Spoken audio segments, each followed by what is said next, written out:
السلام علیکم جی، کیا حال چال ہے آپ سب لوگوں کے؟ میں امید کرتی ہوں کہ آپ سب بالکل ٹھیک ہوں گے، خیریت سے ہوں گے۔ ناول اسری یسریٰ بائی حسنہ حسین کی یہ قسط نمبر 40 ہے۔ ہاسپٹل کے ٹھنڈے سرد کوریڈور میں بے نام سی خاموشی چھائی تھی۔ کافور میں لپٹا احساس وحشتوں میں دھکیلے جا رہا تھا۔ غم کا اندھیرا تھا، وحشت کی تاریکی تھی، کچھ کھو دینے کا خوف تھا۔ وہ قدرے خاموش حصے میں آئی سی یو کے سامنے بینچ پر سر جھکائے بیٹھی تھی۔ چہرہ آنسوؤں سے تر تھا، سسکیاں بندھی ہوئی تھیں، لب خاموش تھے، اندر جیسے ایک محشر سا بپا تھا۔ بند دروازہ کھلا تو فارس نے آگے بڑھ کر ڈاکٹر کو گھیرا تھا۔ وہ بھی اپنی جگہ سے اٹھ کھڑی ہوئی۔ اب وہ دھندلی نگاہوں سے اسے بات کرتا دیکھ سکتی تھی۔ ہاسپٹل کی سرد سفید راہداریاں ایک دم سے سنسان ہوئیں، قدموں کی آہٹ تھم گئی۔ ڈاکٹرز کا املا، اسٹاف ممبرز، نرسز کی آمد و رفت، فون کی گھنٹی سب ختم ہو گیا۔ وہ ریلنگ پہ گرفت جمائے سناٹوں میں گھری رہ گئی۔ فارس کے ہاتھ سر کی پشت سے کندھوں تک اور بے جان ہو کر پہلو میں آ گرے۔ مسز شیرازی کی حالت بہت نازک تھی۔ اگلے 48 گھنٹے انتہائی اہم تھے۔ ڈاکٹرز پر امید نہیں تھے، وہ انہیں دعا کا کہہ رہے تھے، اور دعا کا سن کر اس کے اندر سب اندھیر ہوا تھا۔ دعا یعنی اب ان کا کیس صرف ڈاکٹرز کے ہاتھ میں نہیں رہا۔ دعا یعنی اب کوئی معجزہ ہی انہیں بچائے تو بچائے۔ پے در پہ صدموں سے لڑتا الجھتا دل سہم گیا، ہمت سکت، حوصلہ ختم ہو گیا۔ Let's hope for the best, doctor نے فارس کا کندھا تھپتھپاتے تسلی دینا چاہی۔ وہ دیوار سے لگ کر کچھ دیر کھڑا رہا، پھر وہ فرش پر پنجوں کے بل بیٹھ گیا۔ دونوں ہاتھ گردن پر پیچھے کی طرف تھے، سر آگے کو جھک گیا۔ اس کی آنکھیں آنسوؤں سے لبریز، اس کے چہرے پر کرب ٹھہرا تھا۔ منہ پر ہاتھ رکھے وہ گرنے کے سے انداز میں بینچ پر بیٹھ گئی۔ پلیز اللہ، یہ نہیں، یہ غم نہیں، یہ دکھ نہیں۔ اس طرح کمزور، بے بس، نڈھال اور اس قدر اذیت میں اس نے فارس وجدان کو پہلے کبھی نہیں دیکھا تھا۔ دل چاہا وہ اس کے پاس جائے، اس کا ہاتھ پکڑے، اسے تسلی دے، اس کی امید بندھائے، یقین کی بات کرے، دعا کی بات کرے، مگر ہمت نہ ہوئی، بالکل ہمت نہ ہوئی۔ اسے اپنا آپ مجرم سا محسوس ہونے لگا۔ نہ وہ ریان سے ملنے جاتی، نہ یہ سب ہوتا۔ غلطی اس کی تھی، اسے سمجھنا چاہیے تھا، اسے فارس کو سمجھنا چاہیے تھا، اسے مسز شیرازی کی بات ماننی چاہیے تھی۔ بہت کوشش سے کچھ ہمت پکڑ کر وہ اس کے پاس گئی، مٹھیاں بھینچ کر اور پھر کھول کر اپنا لرزتا ہاتھ فارس کے بازو پر رکھا۔ اس کا نام لیا، اسے متوجہ کرنا چاہا، مگر اس نے ہاتھ ہٹا دیا۔ اس نے جنت کمال کا ہاتھ ہٹا دیا، اپنی جگہ سے اٹھ گیا، اپنے بالوں کو مٹھیوں میں بھینچ کر رخ بدلا اور قدم اٹھاتا گیا۔ 48 گھنٹے، وہ کیفیت کیسی تھی؟ جیسے موت لمحہ بلمحہ آنکھوں میں آنکھیں ڈالے بڑھ رہی ہو۔ موت، اس نے سر اٹھایا۔ موت، اس کا دل ایک دم ہی بھاری ہوا۔ مر کون رہا تھا اور اب مرنے کون لگا تھا؟ 48 گھنٹے، یہ اس کی زندگی کی مدت تھی۔ 48 گھنٹے، یہ سانسوں کا تسلسل تھا۔ 48 گھنٹے، ہاسپٹل سے باہر کھلی فضا میں بھی اس کا سانس بند ہونے لگا، اندھیرے سے وحشت ہونے لگی۔ ٹریفک کا شور، لوگوں کی آمد و رفت، زندگی کا بہاؤ اس کے حواسوں پر سوار ہونے لگا۔ صرف ایک خواہش، میری آخری خواہش، اس کے بعد کبھی کچھ نہیں مانگوں گی۔ آپ مجھ سے میری جان کیوں نہیں مانگ لیتی ممی؟ ہاتھ تھام کر، کچھ مشتعل ہو کر، کچھ اذیت کے عالم میں جواب دیتا، انکار کرتا، اپنا ہاتھ چھڑاتا، خود کو تنہا کرتا۔ وہ جو زندہ ہے اس کے ساتھ جینا نہیں چاہتی، جو مر چکا ہے اس کے ساتھ مرنا چاہتی ہیں۔ اپنی گاڑی میں وہ کچھ دیر تک بیٹھا رہا، منجمد احساسات آگ کی لپیٹ میں آتے رہے، سوال اٹھتے رہے، جواب ملتے رہے، بوجھ بڑھتا گیا، دل پھٹنے لگا۔ خشک لبوں کو تر کرتے اس نے گاڑی سٹارٹ کر دی، کسی نامعلوم سی منزل کی جانب رواں ہو گیا۔ 1.5 گھنٹہ تک گاڑی اسلام آباد کی سڑکوں پر اس کی زندگی کی طرح بے مقصد بھٹکتی رہی۔ پھر اس نے گاڑی کا رخ مین روڈ کی جانب موڑ دیا، رفتار بڑھا لی۔ اس کے ہاتھوں پر لرزہ طاری تھا، اس کی نگاہیں روشنیوں میں بھٹک رہی تھیں۔ حماد شیرازی کی ماں ریان شیرازی کی دادی تھیں۔ وہ ان 2 رشتوں سے تھیں، ان 2 رشتوں میں تھیں۔ وہ تو دکھ کا سبب، ایک اذیت کی وجہ تھا، ایک کرب کی نشانی، ایک غم کا رمز تھا۔ تاریک رات کا سفر اس کی زندگی سے مشابہ ہو گیا۔ جہاں کبھی پہنچنا نہ چاہتا تھا وہاں پہنچ گیا، جس دروازے پر دستک نہ دینا چاہتا تھا وہاں دستک دے ڈالی۔ شادی کا گھر تھا، خوشیوں کا گھر تھا، وہ اس گھر سے اپنے سکون کا جنازہ لینے آیا تھا۔ اور صاف منزل کے مکینوں کو تو پہلے یقین ہی نہ آیا، اور جب یقین آیا تو اس کی خاطر مدارت میں دوڑے، اور وہ سپاٹ، سخت اور سنجیدہ تاثرات کے ساتھ وسط میں کہیں خاموش کھڑا رہا۔ اسے ان کی باتیں سمجھ میں نہیں آ رہی تھیں، ان کی مسکراہٹیں، ان کا پر اخلاق رویہ، ان کی خاطر مدارت، کچھ بھی دکھائی نہیں دے رہا تھا۔ وہ اندر سے ایک دم خالی ہو گیا۔ دکھ، غم، خوف، گھبراہٹ، وحشت جیسے احساسات مردہ ہو گئے۔ وہ زندہ لاش اور بھٹکتی روح ہو گیا، منجمد، ساکت مجسمہ ہو گیا۔ اور صاف منزل کے مکینوں کو اصل جھٹکا تو تب لگا جب انہیں علم ہوا اس بچے کے لیے آیا تھا۔ طارق صاحب کی ہوائیاں اڑ گئیں۔ بوکھلا کر فارس کو دیکھا، اپنے مستقبل کی فکر لگ گئی، ان پیسوں کی جو انہیں ماہانہ بنیادوں پر ملتے تھے۔ ممکن ہے صرف ملنے آیا ہو، خود کو تسلی دی، فوراً کسی خاتون کو اندر بھیجا۔ روبی نے کچھ حیرت اور بے یقینی سے بچے کو چچا کے کمرے کی کھڑکی سے دیکھا۔ یہ کیا ہوا تھا؟ یہ کیسے ہوا تھا؟ دروازہ کھول کر سمرین اندر آئی۔ جلدی کپڑے بدلو اس کے۔ ہاتھ میں بڑی بھابھی کے بیٹے کے نئے کپڑے تھے۔ روبی نے کپڑے لے لیے۔ بچہ اس حالت میں اس کے سامنے لایا جاتا تو کیا منہ دکھاتے؟ عزت کی پرواہ تھی، ایک دم سے بدل گئی۔ اس نے سوئی ہوئی ریان کے کپڑے بدلے تو وہ جاگ گیا۔ چھوٹے سے بیگ میں فیڈر، ڈائپر اور ضرورت کی چند اشیاء رکھیں جو سمرین اسے دے کر گئی تھی۔ بچے کے بال سیٹ کیے، اسے پوری طرح سے اور اچھے سے تیار کیا تاکہ اس کے چچا کو ادراک ہو یہاں سب اس کا کتنا خیال رکھتے تھے۔ وہ صبح ریان کی ممی کہہ کر گئی تھیں کہ کل تک وہ ریان کو لے جائیں گی۔ روبی نے ڈرتے ڈرتے سمرین کو بتایا یہ وہ حکم تھا جو ریان کی ماں اسے دے کر گئی تھی۔ چچا سے پہلے ماں نے ارادہ بنا لیا تھا، پورے 1 سال بعد دونوں ہی اسے لینے آ گئے تھے۔ کیا دعائیں ایسے بھی قبول ہوتی ہیں؟ روبی کو خوش ہونا چاہیے تھا مگر وہ خوش نہیں ہو پا رہی تھی۔ اسے ایک دم سے بچے کے چچا کو دیکھنے کے بعد ریان کی فکر ہونے لگی تھی۔ پھپھو بھی عجیب ہے۔ سمرین بڑبڑاتی ہوئی باہر نکل گئی۔ روبی اس کے پیچھے دروازے تک آئی تھی۔ سمرین مسکراتی ہوئی فارس کے پاس گئی، وہ جو مردوں کے گھیرے میں بالکل خاموش کھڑا تھا۔ یہ رہا ہمارا ریان۔ دکھاوے کو بچے کے گال کو چوما، پھر اس کی طرف بڑھایا۔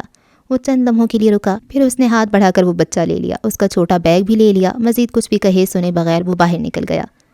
پھپھو کتنا تماشا کریں گی جب انہیں پتہ چلے گا، سمرین نے اب کے اپنے والد سے کہا تھا۔ اب ہم اس کی وجہ سے اپنے پیروں پر کلہاڑی تو نہیں مار سکتے، بیگم صاحبہ نے نخوت سے کہا، پھر اپنے شوہر کی طرف مڑی۔ کیا کہہ کر گیا ہے؟ کب تک چھوڑ کر جائے گا بچے کو؟ میں یہ سوال پوچھتا اچھا لگتا؟ طارق صاحب پہلے ہی ٹینشن میں تھے، چڑ کر بولے۔ ارادہ تھا اگلے 2-3 ماہ کے خرچ سے گاڑی اور لے لیں گے، اسٹور میں سامان بھی ڈلوانا تھا۔ بیٹی کی شادی پر تو اچھا خاصا خرچہ ہو گیا تھا، انہیں زیادہ فکر ہو رہی تھی۔ بچہ واپس آئے، ان کی بھی یہی خواہش تھی، وہ بھی یہی چاہتے تھے۔ روبی انہیں دیکھ رہی تھی، انہیں سن رہی تھی، پھر رخ بدل کر اندر چلی گئی۔ عقبی کمرے کی ایک کھڑکی سے تنگ گلی کے اس سرے پر دیکھا، وہاں جہاں سیاہ رنگ کی گاڑی کھڑی تھی جس کی ہیڈ لائٹس اندھیرے میں دور تک روشنی کی ہوئی تھیں۔ ریان کا ہاتھ اپنے چچا کے کندھے پر تھا، دوسرا ہاتھ بند اپنے سینے پر جیسا کہ وہ رکھا کرتا تھا۔ دروازہ کھل گیا، اس نے پیسنجر سیٹ پر اسے بٹھا دیا، جھک کر بیلٹ باندھی، دیکھے بغیر، محسوس کیے بنا۔ وہ گھوم کر اپنی سیٹ سنبھال چکا تھا۔ دروازے لاکڈ ہوئے، گاڑی میں 2 نفوس رہ گئے، ایک پہلے سے عدم تھا، دوسرا اب ہو رہا تھا۔ اپنے اندر کسی کو مردہ کر دینے کی خواہش لیے اس نے گاڑی سٹارٹ کر دی۔ جمود پتھر جیسا تھا، اس کے اندر لاوے جیسی آگ تھی۔ اس آگ میں تلاطم سا برپا ہوا، خول میں دراڑ سی پڑی۔ اس دراڑ نے رگوں پہ میں ایک محشر سا بپا کر دیا، بہت سے پردے اٹھا دیے، بہت سی باتیں سنا دیں، ضبط کر کے اس نے اندیکھا کر دیا، دراڑ کو، وجود کو، زخموں کو اور زخموں سے اٹھتی ٹیسوں کو بھی۔ گاڑی میں اس کے ساتھ کوئی نہیں ہے، اس نے سوچا، اس سوچ پر یقین بڑھایا۔ اسلام آباد پہنچنے تک اسے یہی کرنا تھا۔ وہ ڈرائیونگ کرتی ہوئے گہری سانس لیتا اپنی نگاہوں کو، ذہن، سوچ اور خیالات کو بھٹکنے نہیں دے رہا تھا۔ اس کے پہلو میں حماد شیرازی نہیں تھا، اس کا بیٹا نہیں تھا، وہ اکیلا ہے، بالکل اکیلا۔ اسلام آباد پہنچنے تک اب اسے یہی کرنا تھا، یہی سوچنا تھا۔ گاڑی سٹارٹ ہوئی تو ریان شیرازی کی سوئی ہوئی معصوم آنکھوں میں حیرت سی ابھر آئی، جانے پہچانے سے چہرے کہیں گم ہو گئے تھے۔ حرکت کرتی کسی شے میں سواری کا پہلا تجربہ تھا، اس کا ننھا سا دل اور شدت سے دھڑکنے لگا تھا۔ پہلے پہل تو وہ نہیں رویا، اوپری لب نچلے لب میں دیکھ کر قابو پانے کی کوشش کی، پھر وہ ڈر گیا، بہت بری طرح سے ڈر گیا۔ بڑی بڑی سی معصوم آنکھیں بھر آئیں، اس کی عمر جتنا ضبط بالکل ختم ہو گیا اور اس نے ایک دم سے رونا شروع کر دیا۔ حماد شیرازی کا بیٹا۔ قلب کے جوار بھاٹے سے آگ کے شرر نکلے اور فارس کے وجود پر پھسل گئے۔ اس نے طویل سانس لیتے شیشہ کھول دیا، بٹن کھول دیا، اپنا رخ شیشے کی طرف کیا۔ اس کے اندر کا شور ایک دم سے بڑھ گیا۔ رونے کی ایک آواز پہلو سے تھی اور دوسری آواز ماضی سے آ رہی تھی۔ ایک لہجے کے لیے اس کا وجود شعلوں کی لپیٹ میں آ گیا۔ وہ ایک لہجہ اندھیرا بن کر اس کے دل و دماغ کی مثبت روشنیوں کو نگل کر وحشت اور بے سکونی کی دلدل میں اتار گیا۔ ایک لہجے میں سب بگڑ گیا، سب بدل گیا۔ Shut up, just shut up. Steering wheel پر گرفت جمائے وہ پلٹ کر ریان شیرازی پر دھاڑا۔ وہ اس کے اس طرح چیخنے پر اور زیادہ رونے لگا۔ اس کی سمجھ میں بالکل نہیں آ رہا تھا یہ کیا ہو رہا ہے، کیسے ہو رہا ہے، کیوں ہو رہا ہے۔ اپنی جگہ سے ہلنے کی کوشش کی، ایک ہی ہاتھ سے بیلٹ کو کھینچنا چاہا، پھر وہ شدت سے رویا کہ آس پاس کا ہر شور ختم ہو گیا۔ ٹریفک کی آواز بھی معدوم ہو گئی، صرف ریان کی آواز تھی جو رہ گئی، صرف ریان کا شور تھا جو ٹھہر گیا۔ دراڑ پھٹ چکی تھی، خول چٹک گیا تھا، آگ اندر باہر ہر طرف آگ جیسی کیفیت تھی۔ اسٹیئرنگ وہیل پر اس کی گرفت پڑ گئی۔ اس کی حالت پر کسی نے کہکا لگایا، اس کے درد پر کوئی ہنستے ہوئے اس کی گردن تک آیا۔ جسے مار دینا چاہیے اسے ساتھ لے جا رہے ہو؟ ماضی کا ہر زخم ہرا ہوا، روح اور آنکھوں میں درد نے بسیرے کر لیے۔ حال ختم ہو گیا، زندگی ختم ہو گئی۔ اشتعال میں آ کر اس نے ایک جھٹکے سے گاڑی روک دی، اسی سڑک سے باہر نکلا، پیسنجر سیٹ کا دروازہ کھولا، ریان کو اٹھائے گاڑی کی دوسری جانب بلند و بالا درختوں اور سبزے کے جھنڈ تک لایا۔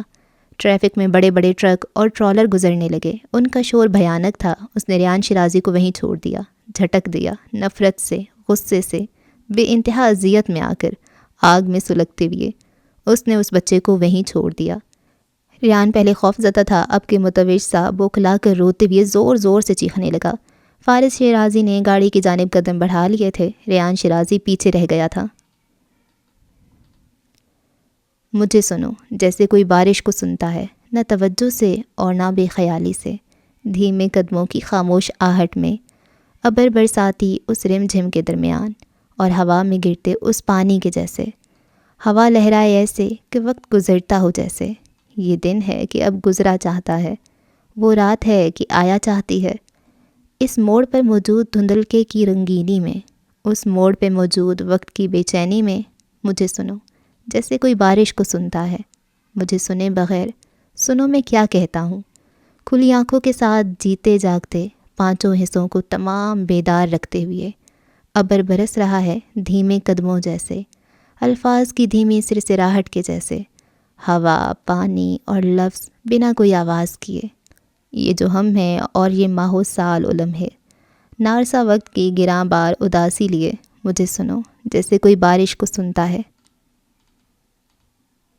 اور گرمیوں کی وہ چھٹیاں کبھی نہیں آئی تھیں، وہ وعدہ کبھی ایفا نہیں ہو سکا تھا، وہ خوشیوں بھرے پل، معصومیت بھری مسکراہٹیں، وہ آنکھوں کی روشنی اور زندگی کا احساس کبھی لوٹ کر نہیں آیا تھا۔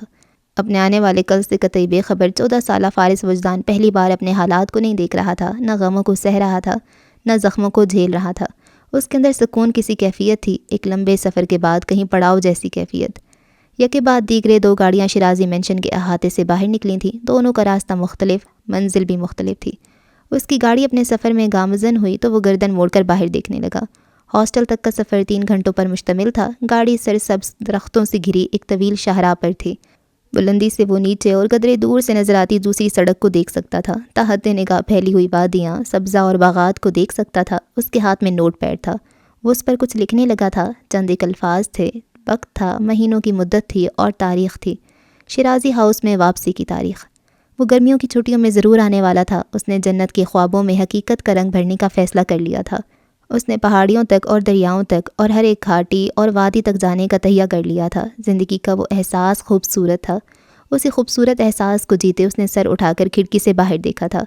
دور، بہت دور اور قدرے نیچائی میں ایک اور سڑک تھی، اور اسی سڑک پر اسے آغا علی کی جیپ دوڑتی ہوئی نظر آ رہی تھی۔ پہلے پہل اسے وہ منظر ایک دھوکہ لگا، ایک سراب جیسا لگا تھا، مگر اس نے جو دیکھا وہ حقیقت تھی۔ اس کے تاثرات یکا بدل گئے تھے، آنکھوں میں غیر مبہم سا تاثر ٹھہر گیا تھا۔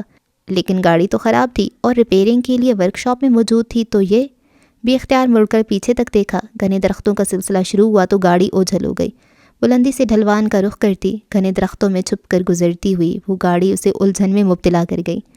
وہ اعظم شیرازی کے زیر استعمال رہنے والی مخصوص گاڑیوں میں پہلے کبھی سوار نہیں ہوا تھا، نہ ہی ایسا کوئی حکم ملازموں کو کبھی دیا گیا تھا۔ اسے چھوڑنے اور لے جانے کی ذمہ داری صرف آغا علی پر آئے تھی، صرف وہی اس کے شیڈیول اور معاملات سے باخبر رہتا تھا۔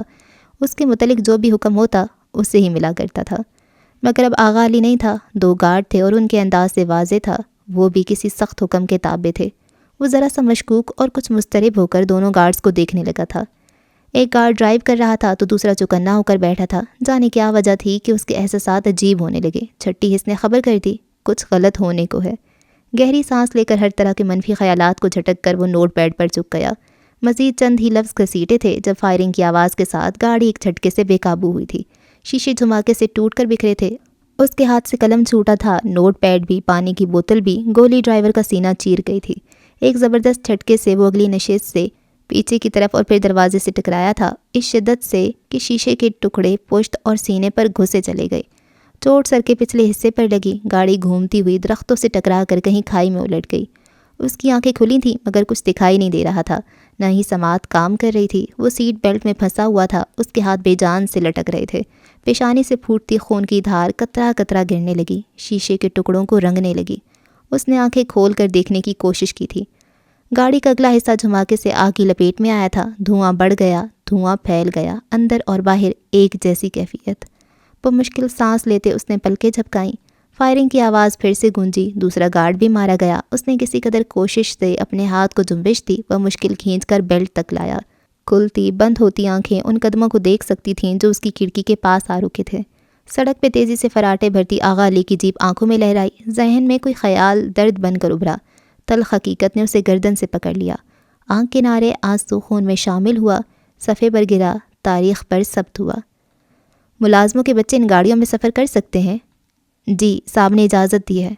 شوق سے گزرتے، کرب اور اذیت کا ادراک کرتے، بمشکل سانس لیتے، ہمت پیدا کر کے بیلٹ کو کھولنا چاہا، پوری قوت سے، پوری شدت سے، مگر انگلیوں میں طاقت نہ رہی۔ آہنی دروازہ ایک جھٹکے سے کھینچا گیا تھا، غالباً کھولنے کی کوشش کی جا رہی تھی۔ گاڑی میں دھواں بھرتا جا رہا تھا، شعلے تیز ہو رہے تھے۔ ہر حال میں لڑکا چاہیے اور زندہ چاہیے، جانے کس نے چنگھاڑ کر کہا تھا۔ دروازہ کھینچنے میں شدت آ گئی تھی۔ گاڑی کی باقی ماندہ شیشوں کو بھاری بوٹ سے توڑا گیا۔ اس نے بند ہوتی آنکھیں کھول کر دیکھنا چاہا۔ اس سے اگلی نشست پر 2 لاشیں تھیں اور تیسری لاش وہ ہو رہا تھا۔ سیٹ بیلٹ کھول دیا گیا، 2 مضبوط ہاتھوں نے اسے پکڑ کر کھینچا۔ شیشے کی رگڑ سے پشت چھل گئی۔ درد کی لہر داہنے بازو سے اور کندھوں سے اٹھتی ہوئی اسے پسلیوں تک محسوس ہوئی۔ وہ بے جان ہوتا ایک دم سے چیخا تھا اور اگلے ہی پل وہ گاڑی سے باہر تھا۔ اسے کھینچتے ہوئے شعلوں کی زد میں آتی اس گاڑی سے دور کر دیا گیا۔ اس نے دھندلی نگاہوں سے آگ کی لپیٹ میں آتی اس گاڑی کو دیکھا۔ آواز دھماکے کی تھی، اس کا وجود اندر تک لرز اٹھا تھا۔ وہ آخری منزل، وہ آگ، وہ شعلوں کا منظر، موت کا منظر۔ میں گرمیوں کی چھٹیوں میں ضرور آؤں گا۔ سبزہ، ہریالی اور باغ اور دور تک پھیلا ہوا سبزہ آن کی آن میں راکھ ہوا۔ روشنیاں گل ہوئیں، درخت مرجھا گئے۔ وعدہ؟ آسمان تاریک اور ایک دم سے سیاہ ہو گیا۔ پکا وعدہ، وہ کسی جنت سے کہہ رہا تھا۔ اس کی سوچ، خیالات، درد کا احساس، خوف کا ادراک سب جامد ہوا۔ آنکھیں بند ہو گئیں۔ تاریکی نے جیسے اسے مکمل طور پر نگل لیا تھا۔ مجھے سنو، جیسے کوئی بارش کو سنتا ہے، گیلے تارکول کے اوپر چمکدار برستا ابر، دھواں سا اٹھائے اور غائب ہو جائے، رات اتر کر مجھے دکھانا شروع کر جائے۔ تم ہی تم ہو اور تمہارا دمکتا ہوا جسم، تم ہی تم ہو اور رات جیسا تمہارا چہرہ، تم ہی تم ہو اور یہ صبر آزما گرد چمک، گلی پار کر کے میرے دل و دماغ میں بس گئی۔ قدموں کے نشان میری آنکھوں کی روبرو ہیں۔ مجھے سنو، جیسے کوئی بارش کو سنتا ہے۔ جمیلہ داؤد کا امریکہ میں یہ دوسرا ہفتہ تھا اور اس دوران ایک بار بھی ان کا رابطہ فارس وجدان سے نہیں ہو سکا تھا۔ وہ کئی بار شیرازی مینشن میں کال کر چکی تھیں۔ ہر بار ملازم فارس کا نام سنتے ہی ان سے معذرت کر لیتے تھے۔ اعظم شیرازی کا حکم تھا، وہ اپنے مالک کی خلاف ورزی نہیں کر سکتے تھے۔ انہوں نے اعظم شیرازی کو بارہا فون کیا تھا، ان کی منت کی تھی وہ اس سے فون پر رابطہ کروا دیں، مگر انہوں نے انکار کر دیا تھا۔ پہلے ہی تم نے اس لڑکے کو سر پر چڑھا کر اچھا خاصا بگاڑ دیا ہے، اب جب کہ وہ بورڈنگ اسکول میں سیٹ ہو چکا ہے تو میں مزید کوئی غلطی برداشت نہیں کر سکتا۔ وہ مین ہیٹن بیچ پر اپنے عالی شان گھر کی دیوار گر کھڑکیوں کے سامنے بے قراری سے ٹہل رہی تھیں، جھٹکے سے رک گئیں۔ آپ نے اپنے فارس کو بورڈنگ اسکول بھیج دیا ہے؟ دماغ صدمے سے معاف ہوا تھا۔ انہیں وہ تمام وعدے یاد آ گئے جو انہوں نے فارس سے کیے تھے، وہ خوشیوں بھرے لمحے، امید بھری باتیں، وہ محبت، یقین اور اعتبار کی ساتھ ہیں، وہ سب جیسے شیشے کا محل تھا جو دھماکے سے ٹوٹ کر انہیں لہو لہان کر گیا۔ بابا، یہ آپ نے کیا کیا ہے؟ وہ تقریباً رو دینے والی ہو گئی۔ آپ نہیں جانتے، میں جانتی ہوں اسے، وہ بہت حساس ہے، نئے ماحول میں اس طرح ایڈجسٹ نہیں کر پائے گا، آپ پلیز اسے واپس بلا لیں۔ جمیلہ، ان کی کاٹدار آواز نے ان کا نام لیا تھا۔ نچلا لب کاٹتے، آنکھوں میں نمی لیے وہ چپ ہوئیں۔ مجھے اس کے ساتھ کیا کرنا ہے اور کیا نہیں، یہ میں بہت اچھی طرح سے جانتا ہوں۔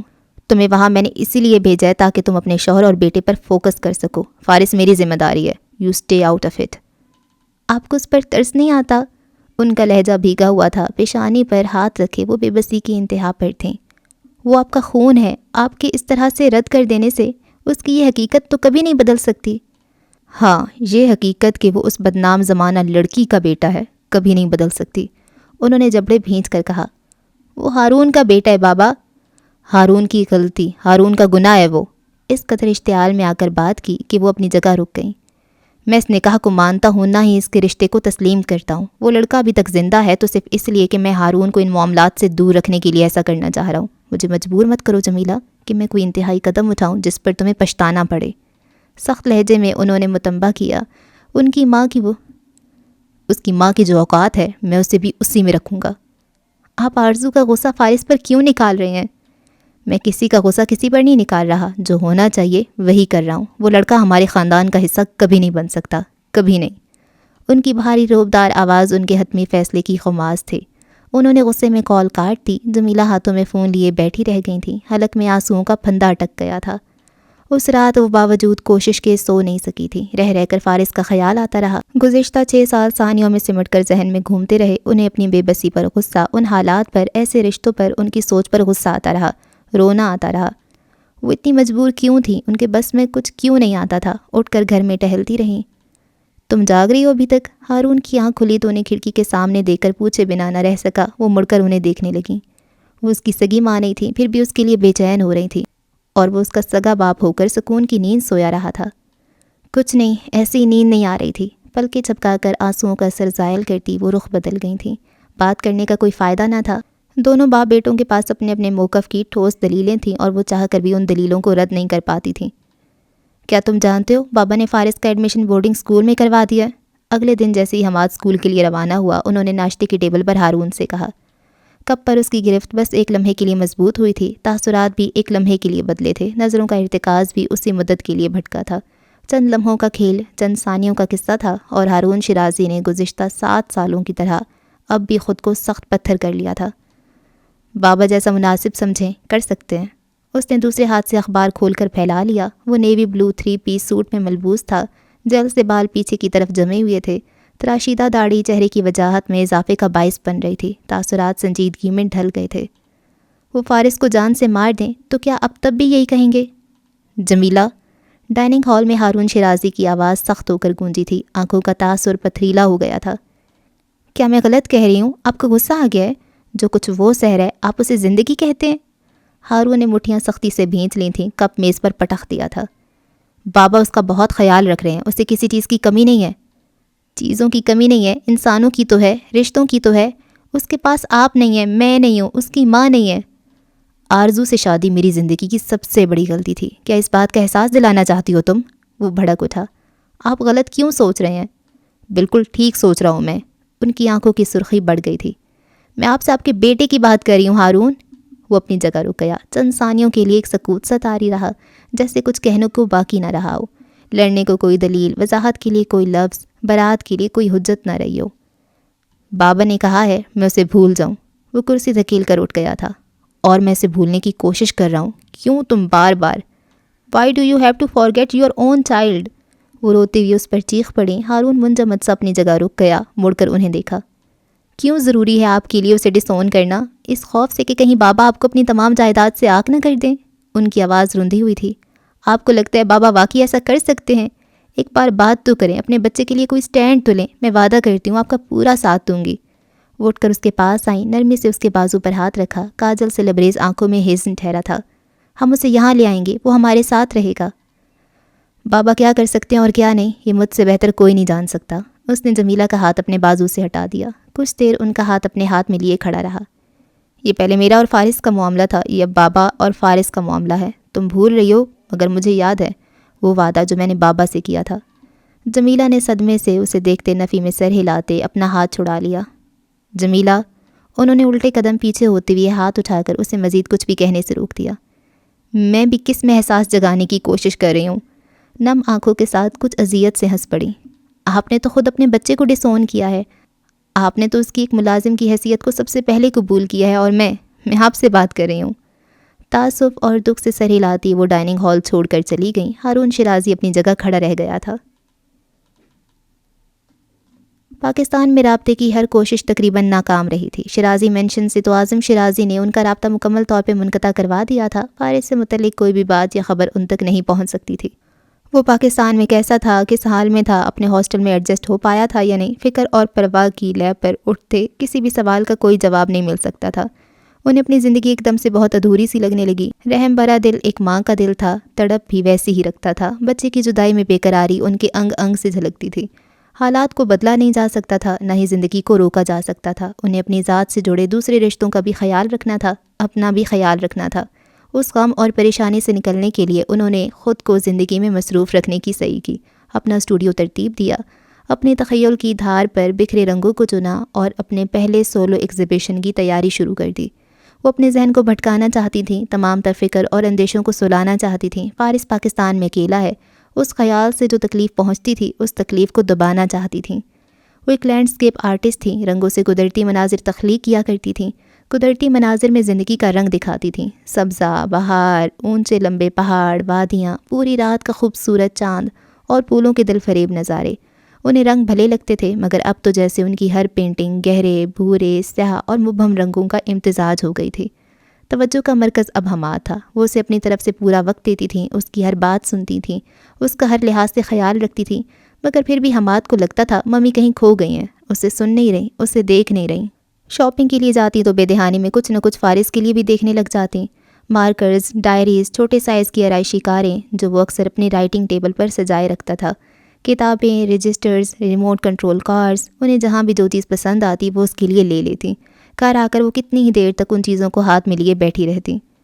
وہ بڑا ہو جائے گا اور یہ چیزیں اس کے لیے چھوٹی ہو جائیں گی، غیر اہم، غیر ضروری، اور اس کی پسند کے ہر دائرے سے باہر نکل جائیں گی۔ انہیں افسوس ہوتا، گزرتے وقت سے خوف آتا، کچھ بھی خریدتے وقت جو ایکسائٹمنٹ ہوتی وہ گھر آ کر غم میں بدل جاتی۔ وہ چیزیں ان کے ہاتھ سے پھر آغوش میں ہوتی، سینے سے لگ جاتی، جیسے وہ فارس کو خود میں سمیٹا کرتی تھیں۔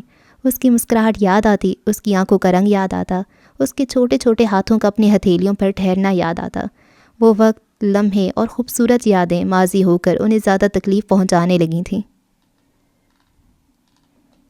کبھی ایسا بھی ہوتا ہے کسی فرحت کے موقع پر، جہاں ہجوم برپا ہو، کسی تقریب کے دوران اچانک لب ٹھہر جائیں، زبان خاموش ہو جائے، وہاں سے پھر دبے پاؤں اچانک لوٹ آنا ہو، کھلی آنکھوں سے بستر پر محض لیٹے ہی رہنا ہو، دل نادان ایسے ہو کہ جیسے درد جاگا ہے جو سینے سے اٹھے اور دل کے اندر تک چلا جائے، مسرت، کہے اور آرزوئیں یوں مچلتی ہوں، کسی دھوئیں کی مانند آسمانوں میں بکھرتی ہوں، اسی ساتھ میں دانستہ مسلسل رونے لگ جاؤ۔ تمہیں معلوم ہی ہوگا کبھی ایسا بھی ہوتا ہے۔ مہینے کے آخر میں وہ حماد کے ساتھ مال گئی تھیں، اس کے دوست کی پارٹی تھی اور وہ اپنے لیے نئے کپڑے خریدنا چاہتا تھا۔ اس نے اپنے لیے سفید رنگ کی ایک ہوڈی پسند کی جو انہیں بھی بہت اچھی لگی۔ انہوں نے باقاعدہ شاپ اسسٹنٹ سے اس کے سائز کا پوچھا۔ 12 سال کے لڑکے کے لیے؟ انہوں نے قریب کھڑے کھڑے ایک لڑکے کی جانب اشارہ کیا، اس سے ذرا چھوٹا۔ شاپ اسسٹنٹ کسی اور رنگ میں وہی شرٹ ان کے لیے خاص طور پر مطلوبہ سائز میں نکال لایا اور اس تمام عرصے میں خاموشی سے اپنی بے خبر ماں کو دیکھتے ہوئے 15 سالہ حماد نے وہ ہوڈی کاؤنٹر پر پٹخ دی۔ مجھے نہیں چاہیے، کہہ کر غصے سے نکل گیا۔ وہ پریشانی کے عالم میں عجلت میں قدم اٹھاتی تیزی سے اس کے پیچھے آئیں۔ کیا ہو گیا حامی؟ بیچ راستے میں اسے روک کر کچھ فکر مندی سے پوچھا تھا۔ آپ کیوں اس سرونٹ بوائے کے لیے میرے جیسی چیزیں لیتی ہیں؟ جمیلہ داؤد آنکھوں میں شوق لیے اسے دیکھ کر رہ گئی۔ جب بھی آپ کے ساتھ شاپنگ کے لیے آتا ہوں آپ یہی کرتی ہیں، آپ میرے لیے کچھ لیتی ہیں تو سیم وہی چیز اس کے لیے بھی لیتی ہیں، آپ کیوں کرتی ہیں ایسا؟ وہ ساکت و سامت حماد کو دیکھ کر رہ گئی۔ حماد یہ کیا سوچ رہا تھا، کیا کہہ رہا تھا؟ انہوں نے کبھی بھی حماد کی کوئی چیز فارس کو نہیں دی تھی، استعمال شدہ بھی نہیں۔ انہوں نے کبھی بھی حماد کے سامنے کھل کر فارس کا ذکر نہیں کیا تھا، وہ گھر میں اس کا نام بھی نہیں لیتی تھیں، لیکن حماد جانتا تھا فارس ان کے لیے کتنا اہم ہے۔ شیرازی مینشن میں وہ ان کی توجہ، اہتمام اور محبت دیکھ چکا تھا۔ وہ تب بھی غصے میں آ جاتا تھا اور اب بھی آ گیا تھا۔ جس طرح وہ اپنی چیزیں شیئر نہیں کرتا تھا، اس طرح رشتوں میں شیئرنگ بھی اسے پسند نہیں تھی۔ دادا اس کا تھا، باپ بھی صرف اس کا تھا، ماں بھی صرف اسی کی ہونی چاہیے۔ اسے اندازہ ہی نہ ہوا کب کس طرح وہ بے ضرر سا بچہ حماد کے حواسوں پر سوار ہونے لگا۔ وہ تو ہمیشہ محتاط ہو کر رہتی تھی، اپنی ذمہ داریوں میں انہوں نے کبھی کوتاہی نہیں کی تھی۔ حماد کے پاس سب کچھ تھا، اسے محبتوں کی، رشتوں کی کوئی کمی نہیں تھی۔ اس کے باوجود اس کا یہ رد عمل انہیں حیران کر رہا تھا۔ الگ سے لیتی ہوں بیٹا، تمہارا حصہ تو نہیں دیتی کسی کو؟ صدمے سے نکل کر پیار سے سمجھانا چاہا۔ پر کیوں؟ آپ میری ماں ہیں، آپ اس لڑکے کے لیے آپ اس طرح کیوں کرتی ہیں؟ مجھے اس طرح کچھ بھی شیئر کرنا اچھا نہیں لگتا۔ اوکے فائن، میں نہیں خرید رہی، واپس چلو اور اپنی ہوڈی اٹھاؤ۔ اسے کندھوں سے تھام کر مسکراتے ہوئے اس کا موڈ بحال کرنا چاہا۔ بگڑے تیوروں کے ساتھ اس نے ہوڈی تو خرید لی، مگر واپسی پر بھی اپنا موڈ خراب رکھا۔ جمیلہ داؤد کے لیے اس کا رد عمل سمجھ سے باہر رہا۔ وہ اس کے رویے اور اشتعال کو سوچ سوچ کر پریشان ہوتی رہی تھیں۔ انہوں نے ہارون شیرازی سے ذکر کرنا چھوڑ دیا تھا، مگر اعظم شیرازی سے وہ اب بھی فارس کے معاملے میں الجھ پڑتی تھیں۔ کسی خوف یا دباؤ میں آئے بغیر وہ اب بھی انہیں احساس دلاتی رہتی تھیں۔ اس دن بھی انہوں نے یہی کیا تھا۔ وہ اسٹڈی روم میں تھے جب وہ اندر داخل ہوتی ہی شروع ہو گئی تھیں۔ وہ ایک بار پھر فارس کو اپنے اور ان کے درمیان لے آئی تھیں۔ تمہیں اندازہ بھی ہے تم کس کے لیے سٹینڈ لینے کی کوشش کر رہی ہو؟ پتھر دل موم نہیں ہوتا تھا، مگر وہ ان پر حیران ہوتے تھے، صحیح حیران ہوتے تھے۔ بھلا جو ستیلی ہوں وہ سگوں جیسا برتاؤ کیسے کر سکتی ہیں؟ میں تمہیں بہت ذہین سمجھتا تھا، مگر غلط تھا۔ بے حسی ذہانت ہوتی ہے؟ ایک ماں اپنی اولاد کی خاطر بے حسی اچھی لگتی ہے۔ انہوں نے اعظم شیرازی کو تعصب سے دیکھا۔ جس بچے کی تمہیں اتنی فکر ہو رہی ہے، ذرا سوچا ہے کل کو وہ حماد کے لیے تمہارے لیے کتنے پرابلمز کھڑے کر سکتا ہے؟ اور یہ جو ظلم ہم سب مل کر اس پر کر رہے ہیں، آپ کا خیال ہے یہ ظلم ہماری زندگیوں میں آسانیاں لائے گا؟ اعظم شیرازی نے لب بھینچ کر اپنی بہو کو دیکھا۔ تمہیں سمجھانا ناممکن ہے، انہوں نے تسلیم کیا۔ آپ اس پر بہت ظلم کر رہے ہیں۔ اعظم شیرازی نے رخ موڑ کر انہیں دیکھا، کتاب رکھ کر ان کے پاس آ گئے۔ تمہیں لگتا ہے میں اس پر ظلم کر رہا ہوں؟ سوالیہ ابرو اٹھائے کچھ سنجیدگی مگر تحیر سے بولے۔ وہ خاموش رہیں۔ میں اسے اڈاپشن دے سکتا ہوں، کسی بھی ملک میں اسے بھیج دیتا، کسی ایسی جگہ جو پاکستان سے بہت دور ہوتی۔ ان کی آنکھوں سے نفرت کی چنگاریاں پھوٹ رہی تھیں اور لہجہ برفیلا ہو رہا تھا۔ یا پھر میں اسے کسی حادثے کا شکار کر دیتا، اتنی پلاننگ کے ساتھ کہ کسی کو شک بھی نہ ہوتا کہ کیا ہوا ہے۔ ایک 5-6 سال کا بچہ سوئمنگ پول میں ڈوب کر مر گیا، اسے سوئمنگ نہیں آتی تھی اس لیے۔ انہوں نے بے رحمی سے اپنا جملہ مکمل کیا، رک کر اپنے ہاتھ اٹھائے، ذرا سا مسکرائے بھی۔ جمیلہ کا حلق خشک تھا، آنکھیں تر ہو گئیں۔ وہ دوپٹے کو سختی سے بھینچے ہوئے ان کی آنکھوں میں کچھ بے یقینی سے دیکھ رہی تھی۔ اعظم شیرازی اتنی سختی اور برودت کے ساتھ اپنے پوتے کی بات کر رہے تھے، وہ پوتا جس کی ماں خاندانی نہیں تھی، وہ نکاح جس میں وہ شامل نہیں تھے، وہ رشتہ جو ان کے معیار کا نہیں تھا۔ لیکن میں نے ایسا کچھ نہیں کیا۔ یو اسٹل تھنک کہ میں اعظم شیرازی اس پر ظلم کر رہا ہوں؟ وہ جھوٹ نہیں کہہ رہے تھے، وہ ایسے ہی تھے، ہر بات واضح کر دیتے تھے۔ کہہ رہے تھے تو ایسا کر بھی سکتے تھے۔ ان کا ایک ایک لفظ ان کے سخت ارادوں کی طرح ان کی شخصیت کے ہر پہلو کو ان پر عیاں کر رہا تھا۔ حماد کے علاوہ تم کسی اور کے لیے فکر کرتی ہو تو مجھے اچھا نہیں لگتا۔ انہوں نے بہت نرمی اور پیار سے ان کے بازو پر ہاتھ رکھا۔ ہماری فیملی مکمل ہے جمیلہ، تم اسے ادھورا کرنے پر کیوں تلی ہو؟ وہ آنکھوں میں نمی لیے سر جھکائے رہیں، بازو تھپ تھپا کر وہ آرام چیئر پر براجمان ہو گئے۔ ابھی تو آپ اسے ایک تھریٹ کے طور پر دیکھ رہے ہیں بابا، لیکن آنکھوں میں نمی لیے وہ دانستہ رک گئیں۔ انہوں نے یوں ہی سر اٹھا کر انہیں دیکھا۔ لیکن جب کبھی آپ کا دل اس کے لیے نرم پڑا تو آپ پر آپ کے رویے اور ان فیصلوں کا پچھتاوا کتنا بھاری پڑ جائے گا۔ وہ فائل کھولتے ہوئے مسکرا دیے۔ میں اپنے فیصلوں پر کبھی نہیں پچھتایا، اچھی طرح سے جانتا ہوں میں کیا کر رہا ہوں اور کس لیے کر رہا ہوں، تمہیں فکر کرنے کی ضرورت نہیں ہے۔ وہ چند لمحوں تک انہیں دیکھتی رہیں، پھر بوجھل دل کے ساتھ جانے کے لیے مڑ گئیں۔ ہاں، وہ کیوں پچھتائیں گے؟ جب اسے اپنا خون تسلیم ہی نہیں کیا تو یہ احساسات کیوں کر بیدار ہو سکتے تھے؟ رحم کیسے جاگ سکتا تھا؟ محبت کیسے ہو سکتی تھی؟ کیا میں چاہوں گا اس گھٹیا عورت کی نشانی میری بیٹی کی زندگی میں موجود رہے؟ فارس کی پہچان ان کے نزدیک صرف اور صرف اس کی ماں تھی۔ وہ آرزو جہانگیر کا خون، آرزو جہانگیر کا بیٹا تھا۔ اس دن کے بعد سے انہوں نے دوبارہ کبھی اعظم شیرازی سے فارس سے متعلق کوئی بات نہیں کی تھی۔ اعظم شیرازی امریکہ آتے تو وہ 2-3 ماہ گزار کر ہی جاتے۔ فیملی گیدرنگ، آؤٹنگز، کچھ آفیشلز کے ساتھ ڈنر، کچھ تقاریب میں شرکت کرتے، میٹنگز اٹینڈ کرتے اور چلے جاتے۔ حماد شیرازی میں ان کی جان اٹکی تھی، وہ خاص طور پر اس کے لیے آتے تھے۔ شیرازی انٹرپرائزز کا ہیڈ کوارٹر پاکستان میں تھا تو وہ زیادہ تر پاکستان میں ہی رہنا پسند کرتے، مگر جب بھی آتے ان کی ایک مخصوص سی روٹین ہمیشہ انہیں الجھا دیتی۔ وہ ویکنڈ پر خصوصاً پاکستان کال کرتے، ہر ایک رپورٹ لیتے، مختصر اور جامع بریفنگ، مگر آغا علی سے ہمیشہ ان کی تفصیلی بات ہوتی۔ وہ فون کان سے لگائے خاموشی سے سنتے جاتے اور آخر میں چند ایک حکم ہوتے اور کچھ ضروری باتیں۔ وہ اچھی طرح سے جانتی تھی فارس کی تمام تر ذمہ داریاں انہوں نے آغا علی کو سونپی تھیں اور یہ طویل کالز بھی اسی سلسلے کی ایک کڑی تھی۔ انہیں ہرگز علم نہیں تھا کہ وہ فارس کے معاملات اس طرح سے دیکھتے ہیں، اس پر ایسے اور اس طرح نظر رکھتے ہیں۔ کیا ایک 13 سال کے لڑکے سے انہیں واقعی میں کوئی خطرہ پیش آ سکتا ہے؟ وہ سوچتیں اور حیران ہوتیں۔ یہ ان کا رویہ ہی تو تھا جو فارس کو شیرازی خاندان سے متنفر کر رہا تھا۔ نفرت کی جڑ ان کی وجہ سے مضبوط ہو رہی تھی، عناد کی یہ دیوار انہی کی وجہ سے قائم ہو رہی تھی، اور انہیں یہ لگتا تھا کہ خطرہ فارس کی طرف سے ہوگا۔ پہل تو وہ خود کر رہے تھے، اس معصوم دل میں عداوت کو خود اپنے رویے اور فیصلوں سے پروان چڑھا رہے تھے۔ انہیں یہ بات سمجھ میں کیوں نہیں آتی تھی؟ کسی کو آپ نفرت دیں تو بدلے میں وہ آپ کو محبت تو نہیں دے گا بابا، انہوں نے بغیر کوئی حوالہ دیے یوں ہی کہہ دیا۔ وہ مین ہٹن بیچ پر ٹہل رہے تھے جب حماد کے ان سے قدرے دور ہونے پر جمیلہ داؤد نے کہا۔ انہوں نے گردن موڑ کر اپنی بہو کو دیکھا۔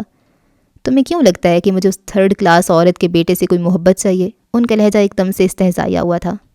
آپ بہت غلط کر رہے ہیں، نہ چاہت تو یہ بھی کہہ گئیں، سر جھکا کر، نظریں گرا کر۔ یہ تو وقت ثابت کرے گا کہ میں کتنا صحیح اور کتنا غلط ہوں۔ جیبوں میں ہاتھ ڈالتے وہ دھوپ میں بالکل سامنے دیکھنے لگے۔ ایک دن تم بھی تسلیم کرو گی کہ میرا ہر فیصلہ درست تھا۔ آہستگی سے قدم اٹھاتے ہوئے آگے بڑھ گئے اور جمیلہ داؤد ہمیشہ کی طرح اپنے ہی خول، اپنے ہی دائرے میں، اپنی ہی فکروں میں سمٹی کھڑی رہ گئیں۔ مسز درانی نے شیرازی ہاؤس میں منعقد ہونے والی اس دعوت میں اعظم شیرازی کا بھرپور جائزہ لیا تھا۔ ان کا سینہ چوڑا تھا، کمر بالکل سیدھی، پیٹ اندر کو تھا، روبدار اور گریسفل سی شخصیت تھی۔ بے تحاشا بھورے بال جن میں کہیں کہیں سیاہی بھی جھلکتی تھی۔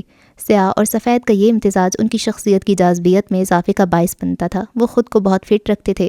انہیں دیکھ کر آج بھی کئی خواتین کے دل دھڑک اٹھے تھے۔ ان کا خیال تھا کہ آج بھی اگر وہ ان کے رشتے کی بات کریں گی تو انہیں بہترین سے بہترین رشتہ مل سکتا ہے۔ کھانے کی میز پر انہوں نے ایسی ذکر چھیڑا تو وہ ہنس پڑے۔ جمیلہ انہیں دیکھ کر رہ گئیں، گو کہ ان سے ناراض تھیں اور بہت کم بات کرتی تھیں، مگر مسز درانی کی بات پر جس طرح وہ ہنسے وہ انہیں نظر انداز نہیں کر سکیں۔ وہ انہیں اپنی شخصیت سے کچھ مختلف سے لگے۔ وہ بہت کم ہی ہنسا کرتے تھے۔ زیادہ تر ان کے تاثرات صرف حماد کی موجودگی میں ہی خوشگوار ہوا کرتے۔ کیا میں آپ سے کوئی غلط بات کہہ رہی ہوں جو آپ اس طرح سے ہنس رہے ہیں؟ بھائی آپ کو کوئی خاتون انکار نہیں کرے گی، لکھوا لیں مجھ سے۔ اس اسٹیٹس اور جائیداد کے ہوتے ہوئے واقعی میں کوئی خاتون انکار نہیں کرے گی۔ ہارون ایک لمحہ کے لیے ساکت ہوا تھا۔ چمچ ہاتھ میں لیے اس نے ذرا سی نظر اٹھا کر باپ کو دیکھا۔ کوئی ایسی خاتون آپ کو مل جائے جسے آپ یہ بتائیں کہ میں خالی ہاتھ ہوں، میرے پاس کچھ نہیں ہے، اور وہ پھر بھی میرے ساتھ رہنے پر آمادہ ہو جائے، اس لیے میں اپنے اصولوں کا پابند اور اپنی بات پر قائم رہنے والا انسان ہوں، تو پھر کچھ سوچا جا سکتا ہے۔ معمول کے برعکس وہ کچھ خوشگوار موڈ میں لگ رہے تھے۔ تو آپ یہ کہیے نا کہ آپ شادی نہیں کرنا چاہتے؟ مسز درانی برا مان گئی۔ سبھی ہنس پڑے ماں سوائے ہارون شیرازی کے۔ اعظم شیرازی مبہم سے مسکراتے بھی اپنی پلیٹ پر جھک گئے۔ جمیلہ نے بھی نظر ہٹا لی کہ جانتی تھی اشارہ کس طرف تھا۔ وہ ابھی تک ہارون شیرازی کی اس غلطی کو معاف نہیں کر پائے تھے۔ آج بھی آرزو جہانگیر کا وجود ان کے درمیان آ جاتا تھا، فارس کی صورت، ماضی کی صورت، اور شاید یہی وجہ تھی کہ ہارون کو دن بدن شدت سے اپنی اس غلطی کا احساس ہو رہا تھا جو اس نے محبت میں مجبور ہو کر ڈالی تھی۔ وہ نکاح جو اس کا آرزو جہانگیر سے ہوا تھا، وہ رشتہ جو 8 سال تک قائم رہا تھا، وہ محبت جو پیسوں کے عوض اسے چھوڑ کر گئی تھی، وہ پیسے جو اعظم شیرازی نے اسے آفر کیے تھے۔ حقیقت دیر سے ہی صحیح مگر ہارون شیرازی پر کھل گئی تھی۔ پہلے صرف اس بات کا غصہ تھا کہ آرزو نے طلاق لے لی تھی، اب اس بات کی نفرت تھی کہ اس کے باپ سے معاہدہ کر کے لی تھی۔ اس دن ہارون شیرازی کا غصہ اور اشتعال دیکھنے لائق تھا۔ یہ تو ایک سمپل سا ٹیسٹ تھا، میں دیکھنا چاہ رہا تھا وہ عورت تمہارے ساتھ کتنی مخلص ہے۔ اعظم شیرازی ایک مختصر سے جملہ کہہ کر بری الذمہ ہو گئی، اور وہ چاہ کر بھی اختلاف نہ کر سکا، نہ ہی کوئی احتجاج۔ محبت نے اسے توڑا تھا، اور بہت بری طرح سے توڑا تھا۔ اعظم شیرازی پاکستان جا رہے تھے۔ روانگی کے وقت جمیلہ داؤد نے ایک بیگ الگ سے تیار کر کے انہیں دے دیا۔ یہ فارس کے لیے۔ انہوں نے سوالیہ ابرو اٹھائی تو جواب دیا۔ کچھ دیر تک وہ اپنی جگہ کھڑے رہے۔ اس کا کیا کروں؟ اس تک پہنچا دیں۔ حماد اپنے دوستوں کے ساتھ آؤٹنگ کے لیے گیا ہوا تھا، اندر داخل ہوا اور اپنی جگہ رک گیا۔ وہ اس کی موجودگی سے قطعی بے خبر اعظم شیرازی کی طرف متوجہ تھیں۔ تم اتنا یقین کیوں ہے کہ میں یہ سامان اس تک پہنچا دوں گا؟ چیزوں سے کیا فرق پڑتا ہے، ان کا انتظام تو آپ نے بھی خوب کر رکھا ہے۔ وہ نوٹ کر رہے تھے کہ وہ پہلے کی طرح کھل کر ان سے بات نہیں کرتی تھیں، اور ان سے تو فارس کا ذکر کرنا بھی تقریباً چھوڑ دیا تھا۔ ضروری نہیں کہ میرا نام لیں، بس پہنچا دیں۔ اعظم شیرازی کی نظر ان کے عقب میں حماد پر پڑی تو سنجیدہ سے تاثرات ایک دم سے نرمی میں ڈھلے۔ بیگ سے نظر ہٹاتے اس کے پاس چلے گئے۔ آپ جا رہے ہیں بابا؟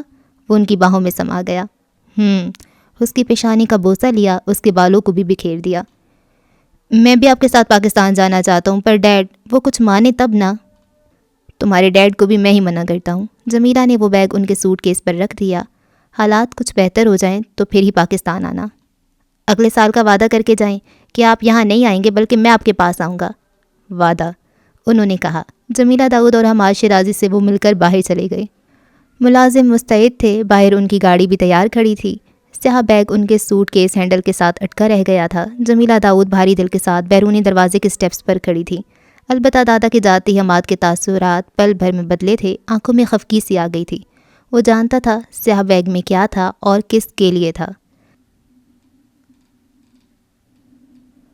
امریکہ میں یہ ان کا تیسرا سال تھا۔ اعظم شیرازی کے بزنس پارٹنر فواد خاکوانی کے بیٹے کی شادی تھی، انہیں بھی خصوصاً مدعو کیا گیا تھا۔ اعظم شیرازی نے فون پر رابطہ کر کے ٹکٹ کی بات کی تو کچھ دیر تک تو انہیں اپنی سماعت پر یقین ہی نہیں آیا۔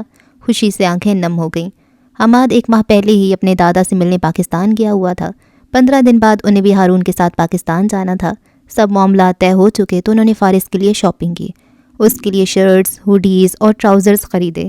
بیگ خریدا، کچھ کتابیں منتخب کیں۔ وہ اتنی خوش تھیں کہ پاؤں زمین پر نہیں ٹک رہے تھے، سینے سے بوجھ سرکتا ہوا محسوس ہو رہا تھا۔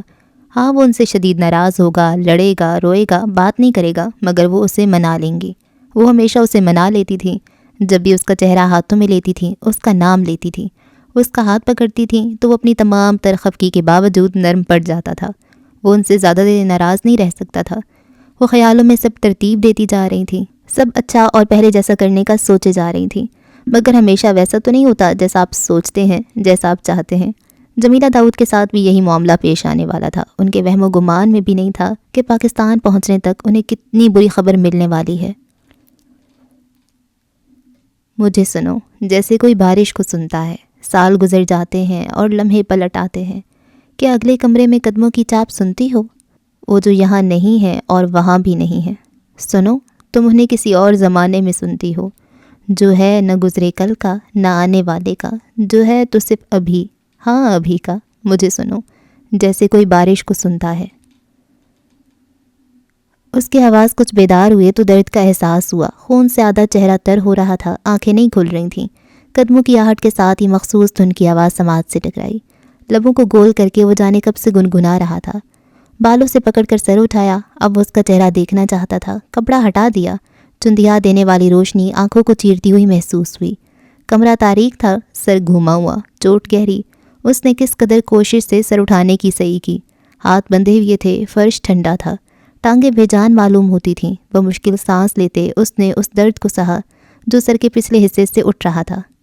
یہ حماد تو نہیں ہے؟ کرخت، بھاری آواز۔ گاڑی میں یہی لڑکا تھا صاحب؟ کسی کو گھونسا پڑا تھا۔ مجھے معاف کر دے صاحب، غلطی ہو گئی، بہت بڑی غلطی ہو گئی۔ تاریک کوٹھڑی میں کوئی اور بھی تھا، گھٹنوں کے بل گرتا، کچھ روتا، گڑ گڑاتا ہوا۔ آواز پہچانی ہوئی سی لگی۔ اس نے ایک بار پھر پلکیں جھپکائیں، ایک بار پھر دیکھنے کی صحیح کی۔ منظر دھندلا تھا۔ سانس لیتے کروٹ بدلی، ہاتھوں کو جنبش دی، داہنے کندھے اور گردن سے سینے تک کا حصہ درد کی لپیٹ میں آ گیا۔ اسی گاڑی کا ٹکراؤ یاد آیا، فائرنگ کی آواز پھر سے سنائی دی۔ شیشے ایک بار پھر ٹوٹے تھے، وجود میں کھپتے محسوس ہوئے تھے۔ صاحب، حماد شیرازی اسی گاڑی میں تھا، میں یقین سے کہہ رہا ہوں، میں نے اپنی آنکھوں سے دیکھا۔ آواز گھٹ گئی، گردن کسی آہنے شکنجے میں آ گئی تھی۔ تمہیں کچھ اندازہ بھی ہے تمہاری اس غلطی نے میرے لیے کتنا بڑا مسئلہ کھڑا کر دیا ہے؟ صاحب معاف کر دیجئے۔ یہ دوسری آواز تھی۔ لب بھینچ کر اس نے ایک بار پھر سر اٹھایا۔ دھند لمحے بھر کے لیے چھٹ گئی تھی۔ نڈھال آنکھوں نے وہ چہرہ دیکھا۔ آغا علی کا دستراز، اعظم شیرازی کے خاص ترین آدمیوں میں سے ایک تھا وہ۔ روتا، گڑ گڑاتا، اپنی زندگی کی بھیک مانگتا ہوا۔ پستول کی نوک اس کی کنپٹی کے ساتھ لگی تھی۔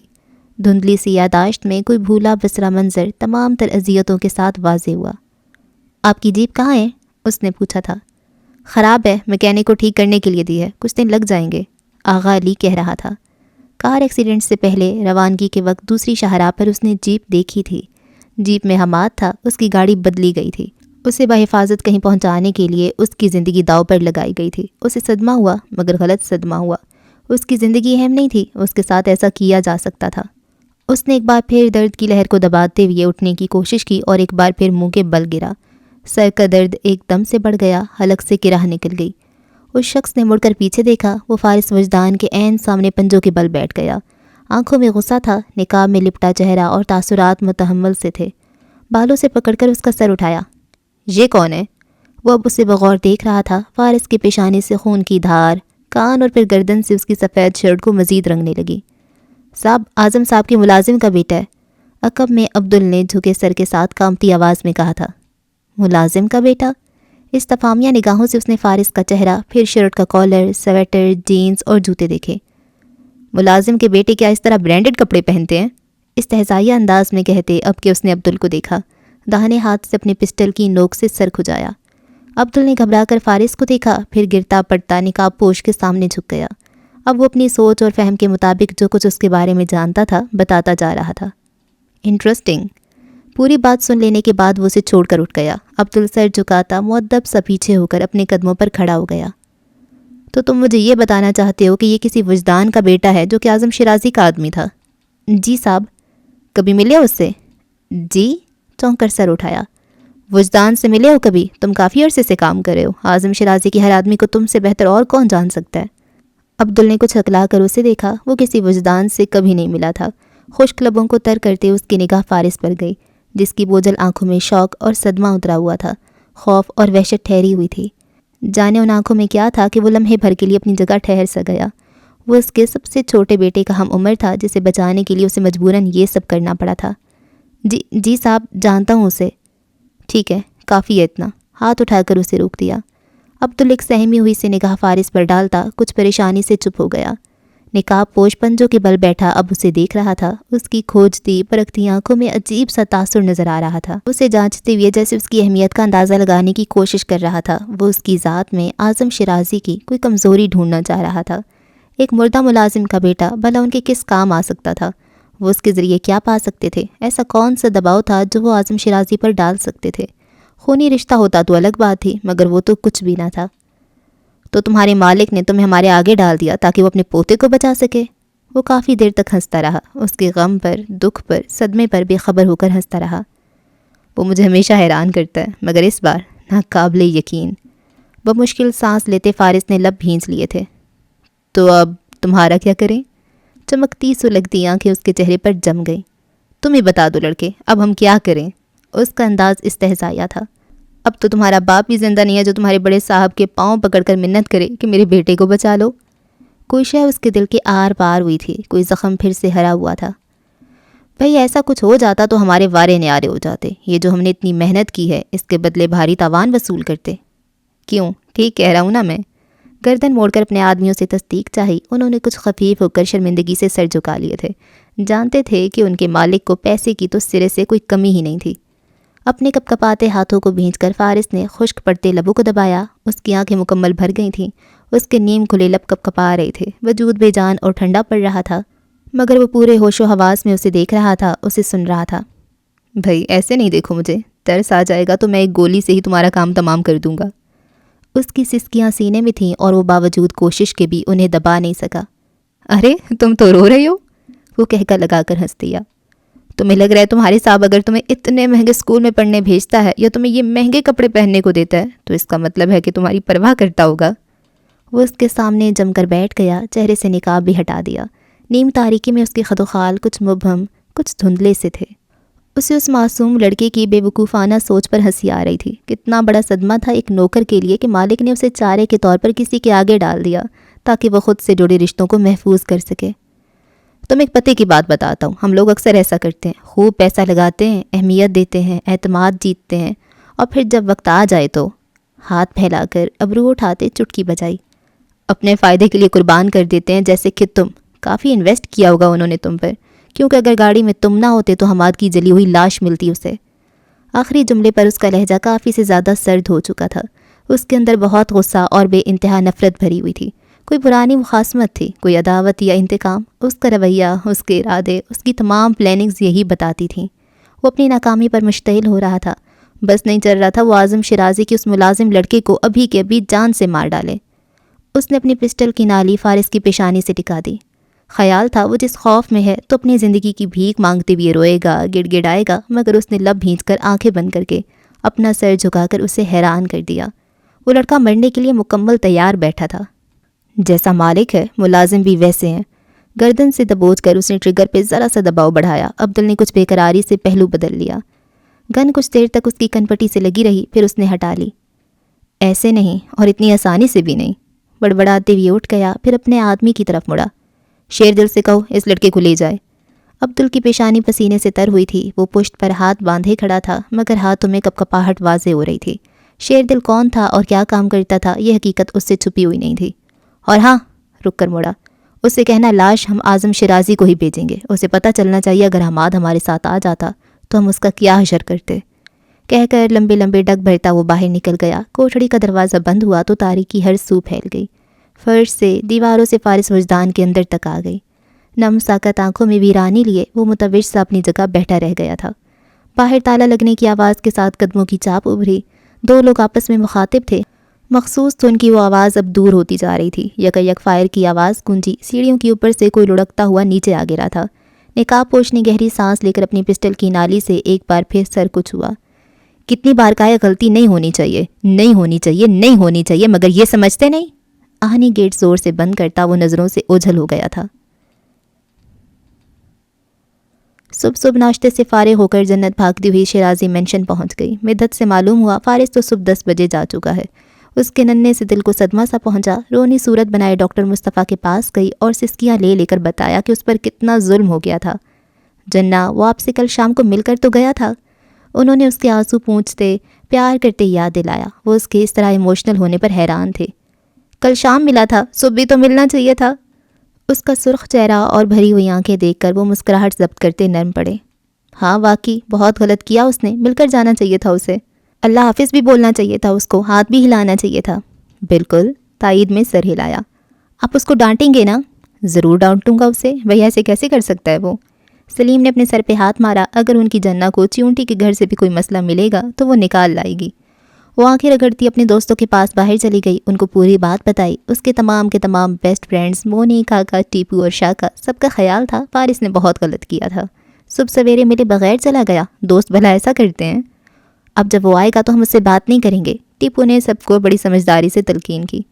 وہ اب اس بڑی گھنی مونچھوں والے ڈراؤنے انکل کے پاس کھڑے اپنی خفیہ میٹنگ کر رہے تھے، جو باغ والے دروازے کی رکھوالی کرتا تھا۔ اس کے ساتھ باغ میں بھی نہیں جائیں گے اور اس کو مچھلیاں بھی نہیں دکھائیں گے، کاکا نے ننھا سا مکہ بنا کر فضا میں لہرایا۔ جنت لب بھینجے آنکھیں رگڑ رگڑ کر صاف کر رہی تھی۔ ڈراؤنے انکل نے جیب سے رومال نکال کر دیا تو بڑی نزاکت سے لے لیا۔ ڈراؤنے انکل نے کچھ دیر پہلے انہیں اندر بھی جانے دیا تھا۔ ڈراؤنے انکل بہت اچھے تھے۔ گن کو کندھے سے لگائے وہ چوکیدار اکتایا ہوا سا کھڑا تھا۔ صبر کا امتحان تھے یہ بچے، اتنی باتیں اور اتنے سوال کرتے تھے، اللہ کی پناہ۔ فارس کب گیا تھا، کیسے گیا تھا، کس گاڑی میں گیا تھا اور اتنی صبح کیوں گیا تھا؟ ان سے ملنے کیوں نہیں آیا تھا؟ اور اس کنگریالے سرخ بالوں والے ٹیپو نے تو حد کر دی۔ آپ اس کو روک لیتے کہ تمہارے فرینڈز آئیں گے، ان سے مل کر جانا، آپ نے اس کو کیوں نہیں روکا؟ ڈراؤنے انکل کا دل چاہا وہ اپنا سر پیٹ لے۔ پتہ نہیں اس کے بڑے صاحب نے اس دروازے پر اس کی ڈیوٹی کیوں لگا دی تھی۔ نہ یہاں کوئی خطرہ تھا، نہ یہاں کوئی آتا جاتا تھا ماں سوائے ان بچوں کے۔ کتنا شوق تھا اسے کہ وہ شیرازی مینشن کے بیرونی گیٹ پر رکھوالی کرے۔ سر داہ بھر کے پھر اس ٹولے کو دیکھا جو اپنی دوست کو دلاسا دیتے اب وہاں سے جا رہے تھے، سکھ بھری سانس لے کر رہ گیا۔ کاش اس کے صاحب دروازہ پورا بند کر دیں تو ٹینشن ہی باقی نہ رہے۔ اسے نہیں پتا تھا ایسا ہونے والا تھا، ایسا سچ مچ میں ہونے والا تھا۔ آغا علی کو اسلام آباد گئے ہوئے 2 دن ہو چکے تھے اور وہ ابھی تک واپس نہیں آیا تھا۔ مدت کے لیے آغا علی کا شیرازی مینشن سے دور رہنا پریشانی اور چھمبے کا باعث تھا۔ ایسا پہلے کبھی نہیں ہوا تھا کہ وہ اس طرح غیر حاضر رہے یا فون پر اپنی خیریت کی اطلاع نہ پہنچائی ہو۔ ان کی روٹین ٹف تھی، وہ جانتی تھی۔ اس بات کا بھی علم تھا کہ حماد شیرازی کی آمد کے بعد سے حفاظتی اقدام میں اضافہ ہوا تھا اور خطرات کے پیش نظر اعظم شیرازی نے انہیں نئی ذمہ داریاں سونپ دی تھیں۔ ایسا پہلے بھی کئی بار ہو چکا تھا، مگر اب کی بار جب ان کی طرف سے کوئی خبر موصول نہ ہوئی تو اسے فکر ہونے لگی۔ اس نے صادق خان سے آغا علی کے بارے میں پوچھا۔ خبر ملی وہ اسلام آباد میں تھا۔ خبر یہ بھی ملی کہ اعظم شیرازی آج شام کی فلائٹ سے واپس آ رہے تھے۔ وہ ایک دم سے حیران ہوئی۔ اعظم شیرازی 4 دن پہلے ہی جرمنی روانہ ہوئے تھے اور اب اس طرح ان کی اچانک واپسی نے اسے اچنبھے میں مبتلا کر دیا۔ جانے کیا معاملہ تھا، اسے ایک دم سے کسی انہونی کا احساس ہوا۔ سب خیریت ہے؟ وہ پوچھے بنا نہ رہ سکی۔ صادق خان نے مڑ کر اسے دیکھا۔ گاڑی میں کچھ ضروری سامان رکھا جا چکا تھا۔ اپنی بندوق سنبھالتے اس نے سر ہلایا۔ ہاں سب خیر ہے، ہم آغا علی سے رابطہ ہونے پر تم کو بتا دے گا، کہہ کر گاڑی میں سوار ہو گیا۔ اس نے جیپ کو بیرونی دروازے سے باہر نکلتے دیکھا، پھر گہری سانس لے کر پلٹ گئی۔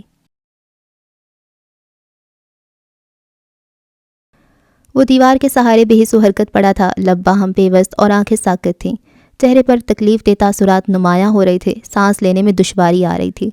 پلکیں جھپکاتے وہ کس قدر کوشش سے اٹھ کر بیٹھ گیا تھا، تاریکی میں اپنے آس پاس زندگی کو کھوجنے لگا تھا۔ موت کی سرگوشی میں وحشت کے سناٹے تھے، اندھیرے تھے اور بے انتہا اندھیرے تھے کہ ہاتھ کو ہاتھ سجھائی نہیں دیتا تھا۔ وہ ساکت بیٹھا تھا، فقط سانسوں کا زیر و بم تھا اور دل کی دھڑکن تھی جو زندگی کا احساس دلاتی تھی۔ دماغ معوف، سوچ جامد، درد ساکت، اذیت مجسمہ کر رہی تھی۔ وہ 14.5 سال کا تھا۔ اس سے پہلے بھی اس نے بہت سی وحشت بھری راتیں کاٹی تھیں۔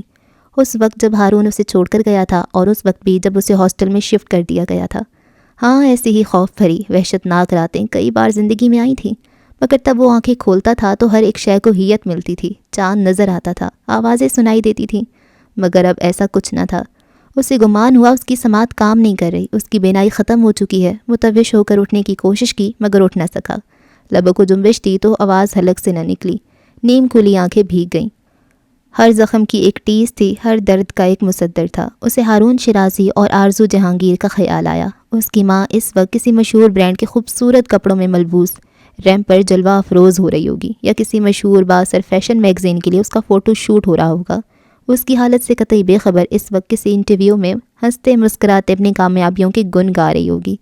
اس کا باپ امریکہ میں شرازی انٹرپرائزز کی کسی برانچ میں بورڈ آف ڈائریکٹرز کے ساتھ میٹنگ اٹینڈ کر رہا ہوگا، یا کسی 5 اسٹار ہوٹل میں کچھ کاروباری شخصیات کے ساتھ اس کی ڈیل ہو رہی ہوگی۔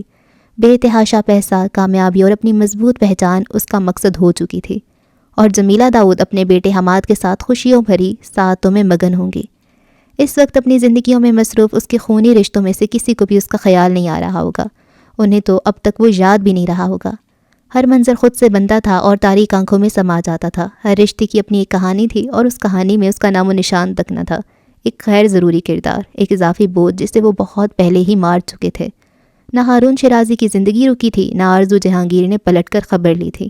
وہ ان کے لیے تو زندہ تھا ہی نہیں، تو پھر انہیں خیال آتا بھی تو کس لیے، احساس ہوتا بھی تو کیوں، یاد آتی بھی تو کس وجہ سے۔ صرف 5 سال ہی تو گزارے تھے اس نے، صرف 5 سال ہی تو زندہ رہا تھا وہ ان کے لیے۔ سکون، خوشیوں بھرے پل، امید بھری باتیں، ہنسی اور مسکراہٹ بھرے لمحے مٹنے لگے، تاریکی اندر تک چھانے لگی۔ اسے جمیلہ داؤد یاد آئیں، ڈاکٹر مصطفیٰ یاد آئے، ان بچوں کا خیال آیا جو اس کے آگے پیچھے پھرتے تھے، شور کرتے تھے، بہت زیادہ ہنستے تھے، بولتے تھے، مسکراتے تھے۔ اس سے جنت سے کیا ہوا اپنا وعدہ یاد آیا۔ پھر ہم پارک جائیں گے اور پہاڑوں پر بھی چڑھیں گے اور وہاں دور تک جائیں گے۔ اس کا چہرہ جذبات کی حدت سے سرخ پڑنے لگا، اس کے ساکت لبوں پر لرزہ طاری ہوا۔ وہ سسک پڑا، پھر رونے لگا، روتے روتے ہچکیاں بن گئیں۔ اس نے وہ تمام منظر دیکھے، تمام رنگ اور پھول، سبزہ اور ہریالی، اونچے پہاڑ اور ندیاں بھی دیکھیں۔ اس نے تصور ہی تصور میں ہر وادی چھان لی، ہر پھول چن لیا۔ بہت سارا گھومے پھریں گے، مونی، کاکا، میں اور ٹیپو، اور تم اور سلیم۔ ہم سلیم کو نہیں لے کر جائیں گے، وہ بابا سے میری شکایتیں لگاتا ہے۔ ٹھیک ہے، اس کے لب ہلے۔ ہم سلیم کو لے کر نہیں جائیں گے، اس نے کہا، اور کہتے ہوئے سر جھکا گیا۔ وہ ان 4 دنوں میں ایک بار بھی نہیں رویا تھا، اب رو رہا تھا، شدت سے رو رہا تھا۔ آواز لرز کر دیواروں سے ٹکرا کر واپس اس کی طرف پلٹ رہی تھی۔ اسے بچوں کے ساتھ دوستی نہیں کرنی چاہیے تھی، اسے جنت کے ساتھ وقت نہیں گزارنا چاہیے تھا۔ وہ جب بھی خوش ہوتا ہے کچھ نہ کچھ ہو جاتا ہے، خواب دیکھتا ہے تو خواب ٹوٹتا ہے، امید سوچتا ہے تو امید کاٹتی ہے۔ یقیناً یہ سزا تھی، بہت بڑی سزا تھی، ہنسنے کی، مسکرانے کی سزا تھی۔ اس کی ہمت، سکت اور حوصلہ ختم ہو رہا تھا۔ وہ اعتماد جو گزشتہ 3 سالوں میں بحال ہوا تھا، وہ ریزہ ریزہ ہو کر بکھر رہا تھا۔ بھروسہ، یقین، زندگی، مسکراہٹ، خوشیاں، وہ ہر ایک احساس سے ماورا ہونے لگا۔ صرف غم تھے جو رہ گئے تھے، صرف دکھ تھے جو ٹھہر گئے تھے۔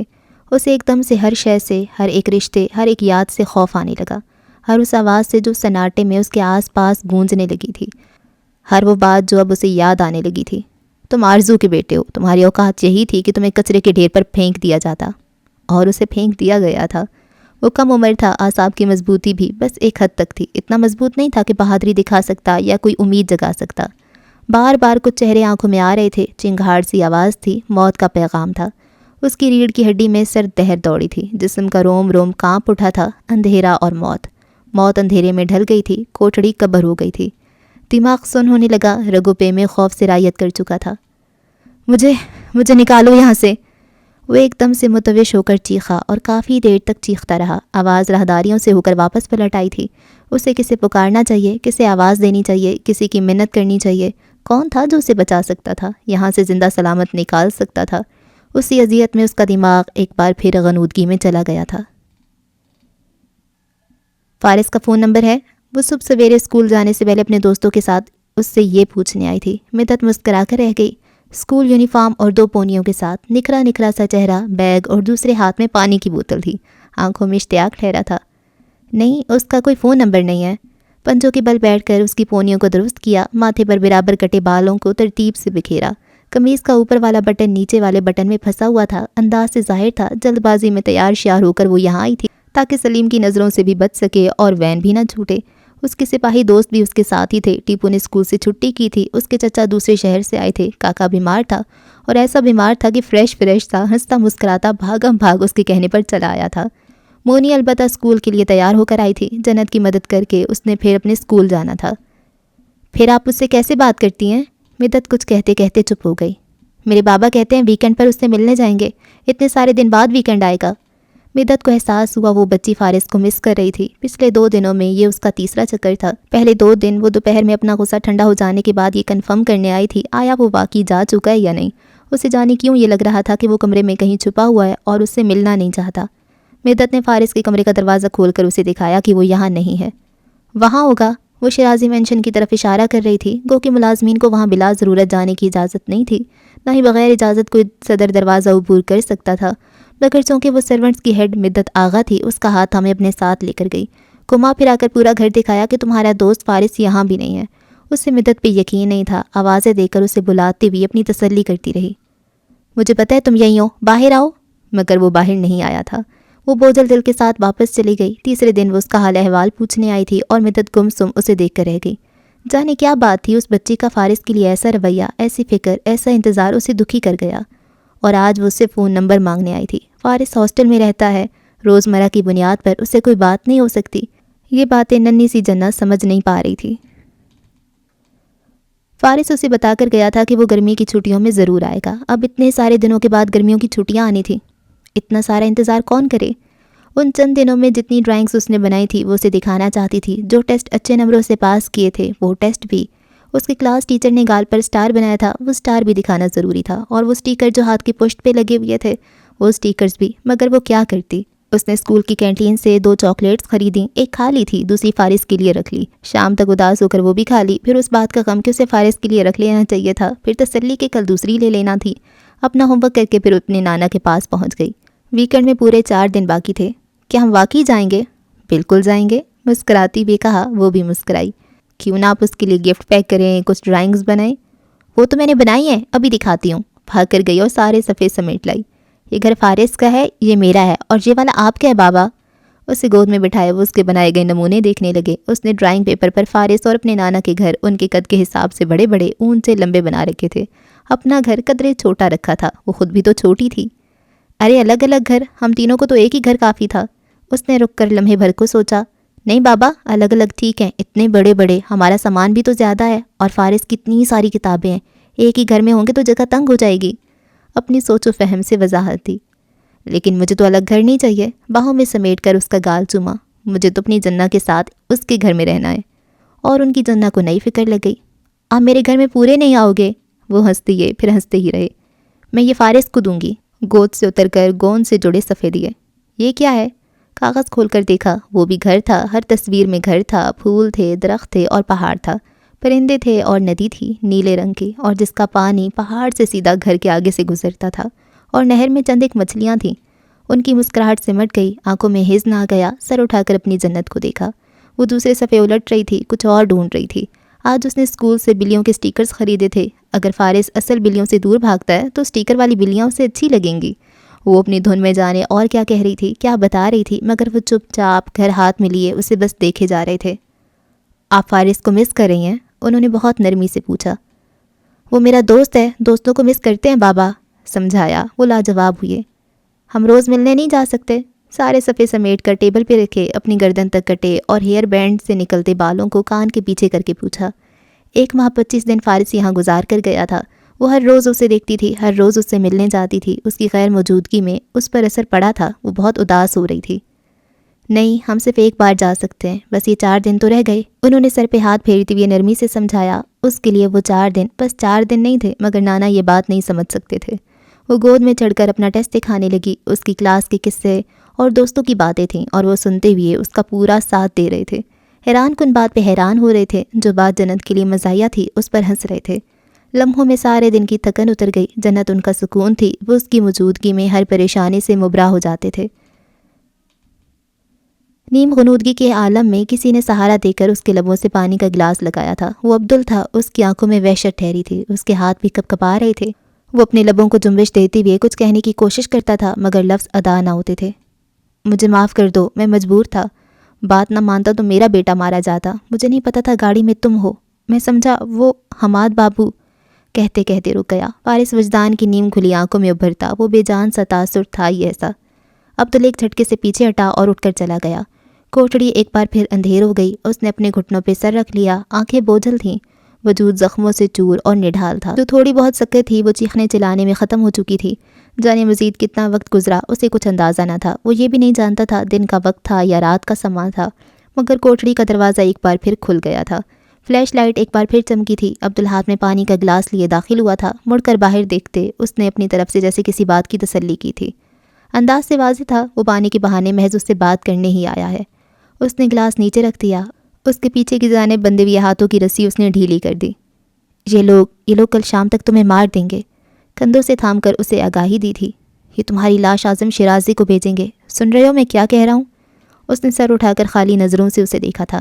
پہچاننے کی کوشش کی تھی وہ کیا کہہ رہا تھا، اس کی سمجھ میں نہیں آ رہا تھا۔ میں 10 منٹ تک پچھلی طرف کا دروازہ کھول دوں گا، پہرے دار کھانا کھانے جائے گا تو میں اسے اوپر ہی روک لوں گا۔ تم پچھلے دروازے سے بھاگ جانا، باغ سے آگے سڑک ہے، کسی طرح سڑک تک پہنچ جانا۔ سن رہے ہو میں کیا کہہ رہا ہوں؟ اسے کندھوں سے تھام کر جھنجھوڑ ڈالا کہ وہ بس کسی طرح کوئی تو جواب دے، مگر وہ کوئی بھی جواب نہیں دے رہا تھا۔ اس میں خود سے فرار ہونے کی کوئی سکت نہیں رہی تھی، سکت تھی بھی تو ہمت نہیں رہی تھی، وہ بے جان سا لگ رہا تھا۔ عبدل نے فیصلہ کرنے میں محض ایک لمحہ لیا، دوسرے ہی پل اس کے ہاتھ کھول دیے، اسے بازو سے پکڑ کر اٹھایا اور کھینچتے ہوئے راہداری میں لے آیا۔ اسے ساتھ لیے کچھ عجلت میں اندازاً قدم اٹھاتا آگے بڑھتا گیا۔ آگے سیڑھیاں تھی جس کی دوسری طرف آہنی دروازہ تھا۔ یہ دروازہ عبدل نے چابی سے کھولا تھا اور اسے کھلی فضا میں باہر دھکیلا تھا۔ جاؤ لڑکے بھاگو یہاں سے۔ عقب میں نیچے کہیں آہٹ ہوئی تھی، گیٹ کھل گیا تھا۔ عبدل نے دروازہ کھینچ کر بند کر دیا۔ فارس ساکت اور متوج سا اپنی جگہ کھڑا رہا۔ اسے سوچنے سمجھنے میں دشواری ہو رہی تھی، اسے کیا کرنا تھا، کہاں جانا تھا، کچھ سمجھ میں نہیں آ رہا تھا۔ آسمان مکمل طور پر بادلوں سے ڈھکا ہوا تھا، چاند اور ستارے چھپ گئے تھے۔ دھرتی کی تاریکی ان کی غیر موجودگی میں کچھ اور بڑھ گئی تھی۔ اسی تاریکی میں تیز ہواؤں اور بارش کی سنگت میں سنسان سی وادی میں سر اٹھائے اونچے لمبے درخت خوف کا سما پیدا کر رہے تھے۔ عین اسی لمحے گن شاٹ کی آواز گونجی۔ عبدل! بند دروازے کو دیکھتے وہ الٹے قدم پیچھے ہٹا اور اگلے ہی لمحے وہ گرتا پڑتا مخالف سمت باغ کی طرف اندھا دھند بھاگتا چلا گیا۔ درختوں سے ٹکراتے، جھاڑیوں سے الجھتے، بارش میں بھیگتے، کہیں ٹوکر کھا کر گرتے، کہیں ہمت پکڑ کر اٹھتے، وہ سڑک تک پہنچ گیا۔ دوسری طرف جلتی بجھتی مبہم ہوتی نقطہ نقطہ روشنیاں تھیں، اطراف میں مکان تھے، آبادی تھی۔ بالکل سامنے ہی ایک دکان تھی۔ تمام تاریکیوں میں گھروں کے دامن میں صرف یہی ایک لوڈ شیڈنگ سے بچی ہوئی نظر آ رہی تھی۔ دکانوں کا شٹر اٹھا ہوا تھا، فلیش لائٹس روشن تھیں، اندر کوئی شخص کھڑا تھا۔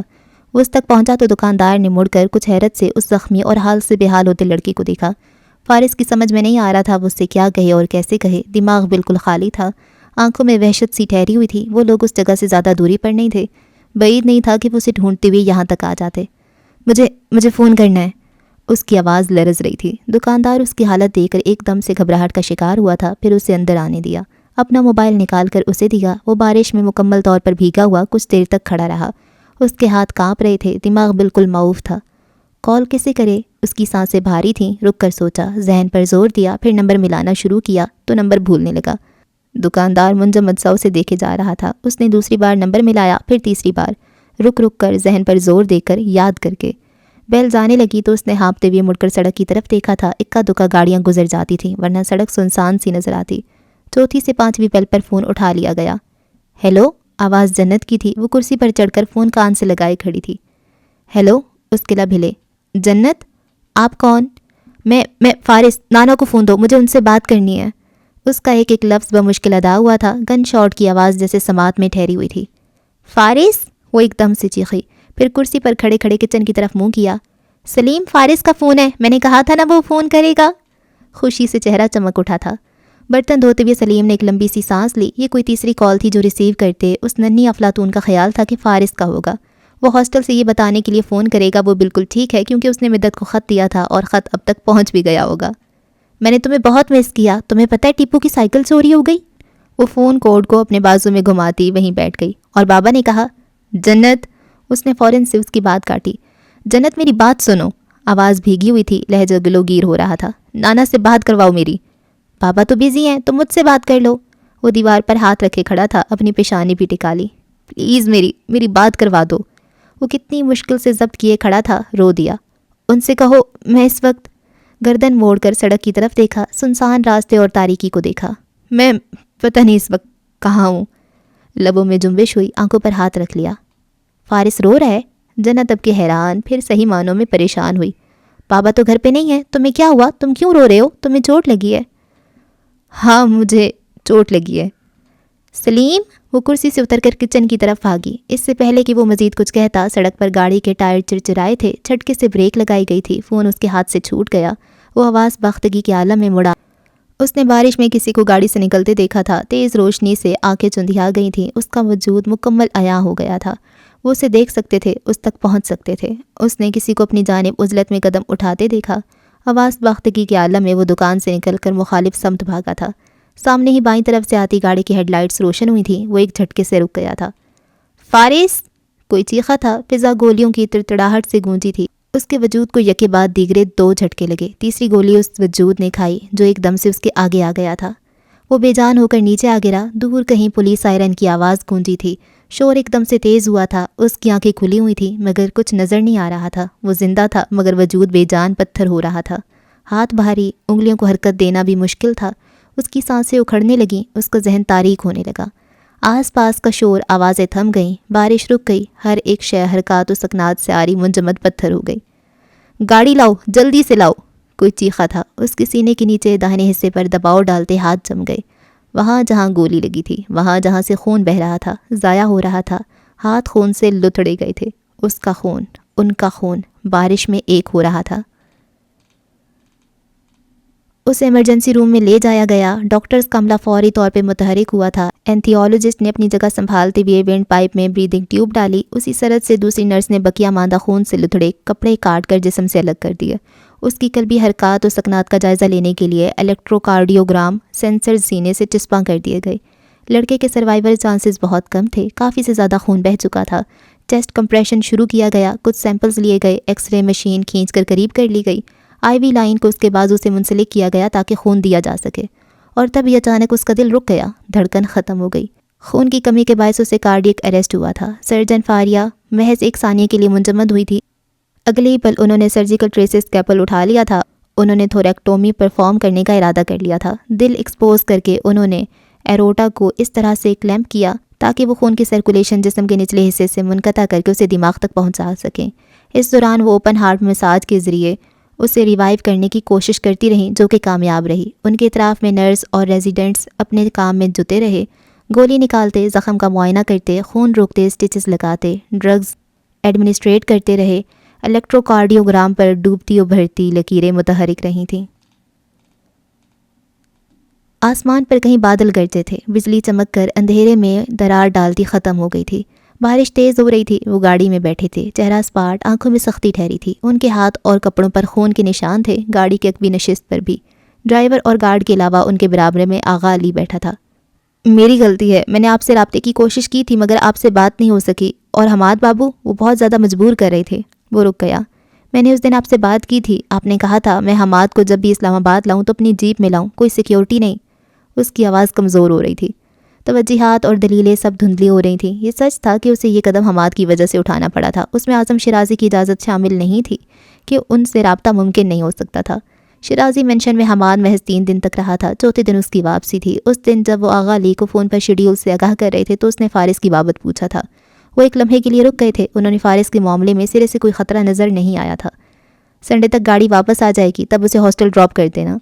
وہ حکم دے کر چلے گئے مگر شام تک انہوں نے منع کر دیا تھا۔ حماد شیرازی 1 ہفتے کے بعد ہی اسلام آباد جا سکتا تھا۔ خود انہیں ضروری میٹنگ کے لیے جرمنی جانا پڑا تھا، مگر حماد نے تو جیسے واپسی کی ضد باندھ لی تھی۔ اسے ہر صورت اسلام آباد جانا تھا اور کل ہی جانا تھا۔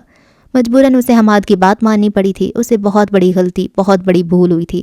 اسے اعظم شیرازی کا حکم ماننا چاہیے تھا۔ اگر وہ ایسا نہ کرتا تو فارس وجدان کی زندگی اس طرح خطرے میں نہ آتی۔ مجھے معاف کرتے صاحب، یہ میری غلطی ہے۔ آغا علی نے بہت ہی دکھ اور شرمندگی سے ایک بار پھر اعتراف کیا تھا۔ انہوں نے کوئی جواب نہیں دیا، رخ موڑ کر کھڑکی سے باہر اسپتال کی عمارت کو دیکھنے لگے۔ پھر کلائی موڑ کر وقت دیکھا۔ حیدر نے گاڑی کے شیشے پر دستک دی تو انہوں نے شیشہ نیچے کر دیا۔ فارس کو ICU میں شفٹ کر دیا گیا تھا۔ تھیریکٹومی کامیاب رہی تھی، گو کہ اس کے بچنے کے چانسز بہت کم تھے اور وہ ابھی بھی خطرے سے باہر نہیں تھا۔ اس نے سرجن فاریہ کے الفاظ منوعاً اعظم شیرازی کو سنا دیے تھے۔ تم جانتے ہو اب تمہیں کیا کرنا ہے، انہوں نے کہا اور پھر کہہ کر اپنا حکم دہرایا۔ آغا علی نے سر اٹھا کر کچھ صدمے سے اعظم شیرازی کو دیکھا۔ حیدر کے تاثرات بھی کچھ ایسے ہی تھے۔ اگلے ہی پل وہ سر ہلا کر چلا گیا تھا۔ انہوں نے گاڑی کا شیشہ بند کر دیا۔ بارش ہنوز برستی رہی۔ ان کی نگاہیں باہر لائٹ پولز کے عکس پر جمی رہیں جو بارش کے جمع شدہ پانیوں میں جگہ جگہ منعکس ہو رہے تھے۔ مجھے سنو جیسے کوئی بارش کو سنتا ہے، زمانے کے ان بہکتے لڑکھڑاتے قدموں کی چاپ سنو جہاں مکان کے تخلیق کار کا کہیں کوئی وجود ہی نہیں۔ اس بارش کو بھی تو سنو جو چھت پہ گرے جاتی ہے، گھنے جنگل میں یہ رات کچھ اور رات ہوئی جاتی ہے۔ گرجتی بجلی نے پتوں کے درمیان ایک گھروندہ بنا لیا ہے اور ایک بے قرار اجڑے باغ میں آوارگی کی تصویر لیے تمہارا سایہ اس صفحے پہ اپنی پرچھائی کو پھیلاتا جا رہا ہے۔ اور اگلے دن ٹھیک 2:30 بجے ایک شخص ریسیپشن پہ کسی لڑکے کے بارے میں دریافت کرنے آیا تھا جسے گولی لگی تھی اور جسے کل شام ہی ہاسپٹل لایا گیا تھا۔ اس سے بتایا گیا لڑکا مر چکا تھا اور اس کے ورثاء ڈیڈ باڈی لے جا چکے تھے۔ اس نے مزید تحقیق کرتے ہوئے گہرائی میں جانا چاہا تو ڈاکومنٹس بھی دکھا دیے گئے۔ موت کی وجہ، ٹائمنگ، عمر، نام، تمام تر تفصیلات درج تھیں۔ اس کا چہرہ سپاٹ مگر آنکھوں میں ایک چمک سی اتری تھی۔ وہ ایک صحافی کے روپ میں تمام تر تفصیلات لینے آیا تھا، واپسی پر کافی مطمئن تھا۔ اس مصیبت سے تو جان چھوٹی۔ فون پر اپنے صاحب سے بات کی تو اس نے کہا، لڑکے نے میرا چہرہ دیکھا تھا، وہ مجھے پہچان ہی لیتا۔ ویسے حیرت کی بات ہے صاحب، اعظم شیرازی خود اس کے لیے آئے تھے، اور یہ بات اس کے صاحب کو بھی حیران کر رہی تھی۔ سارا معاملہ عبدل کی وجہ سے گڑبڑ ہوا تھا۔ اس نے مخبری کی تھی، جگہ کا پتہ دیا تھا۔ آن کی آن میں نہ صرف پولیس کی بھاری نفری وہاں موجود تھی بلکہ اعظم شیرازی کے آدمی بھی وہاں آن پہنچے تھے۔ فائرنگ میں ان کے 2 آدمی بھی ہلاک ہوئے تھے۔ عبدل کو تو اسی وقت ہی مار دیا گیا تھا جب اس نے فارس کی مدد کی تھی۔ وہ شیرازی خاندان کا ملازم تھا، ذرا دیر کو بیٹی کی جان بچانے کے لیے بدلا تھا۔ تمام تر اخلاص تو پھر بھی ان کے ساتھ جڑا رہ گیا تھا آخری وقت تک۔ کڑی نظر رکھنا اس پر، کچھ بھی پتہ چلے تو مجھے فوری آگاہ کرنا۔ جیسا آپ کا حکم باس۔ اس کے باس نے کال کاٹ دی۔ وہ اپنے کمرے میں تھا جب ملازم نے دروازے پر دستک دے کر اسے اعظم شیرازی سے متعلق آگاہ کیا تھا۔ انہوں نے اسے اپنے آفس روم میں بلایا تھا۔ بابا یہی ہیں؟ حماد شدید حیران ہوا تھا۔ وہ کب آئے تھے؟ ابھی کچھ دن پہلے ہی تو وہ بزنس کے سلسلے میں جرمنی گئے تھے۔ وہ ایک لمحے کو رکا، پھر خوشگوار تاثرات کے ساتھ سیڑھیاں اترتا نیچے آ گیا۔ آفس روم کا دروازہ کھولتا وہ اندر داخل ہوا۔ اعظم شیرازی آفس ٹیبل کے اس پار گلاس والز کے سامنے کھڑے تھے۔ دیوار گیر کھڑکیوں سے مارگلا کی پہاڑیاں نظر آ رہی تھیں۔ بابا، اس سے پہلے کہ وہ کچھ کہتا انہوں نے پلٹ کر اسے دیکھا۔ آغا علی کو آرڈر کس نے دیے تھے؟ ان کی آنکھوں میں سختی تھی اور چہرے پر سرد مہری نظر آ رہی تھی۔ ان کے سرد لہجے میں پوچھنے پر وہ اپنی جگہ رک گیا تھا۔ دادا کے تاثرات پتھریلے تھے، مٹھیاں بھنچی ہوئی تھیں، رگیں ابری ہوئی تھیں۔ وہ شدید غصے میں تھے مگر خود پر ضبط کر کے بات کر رہے تھے۔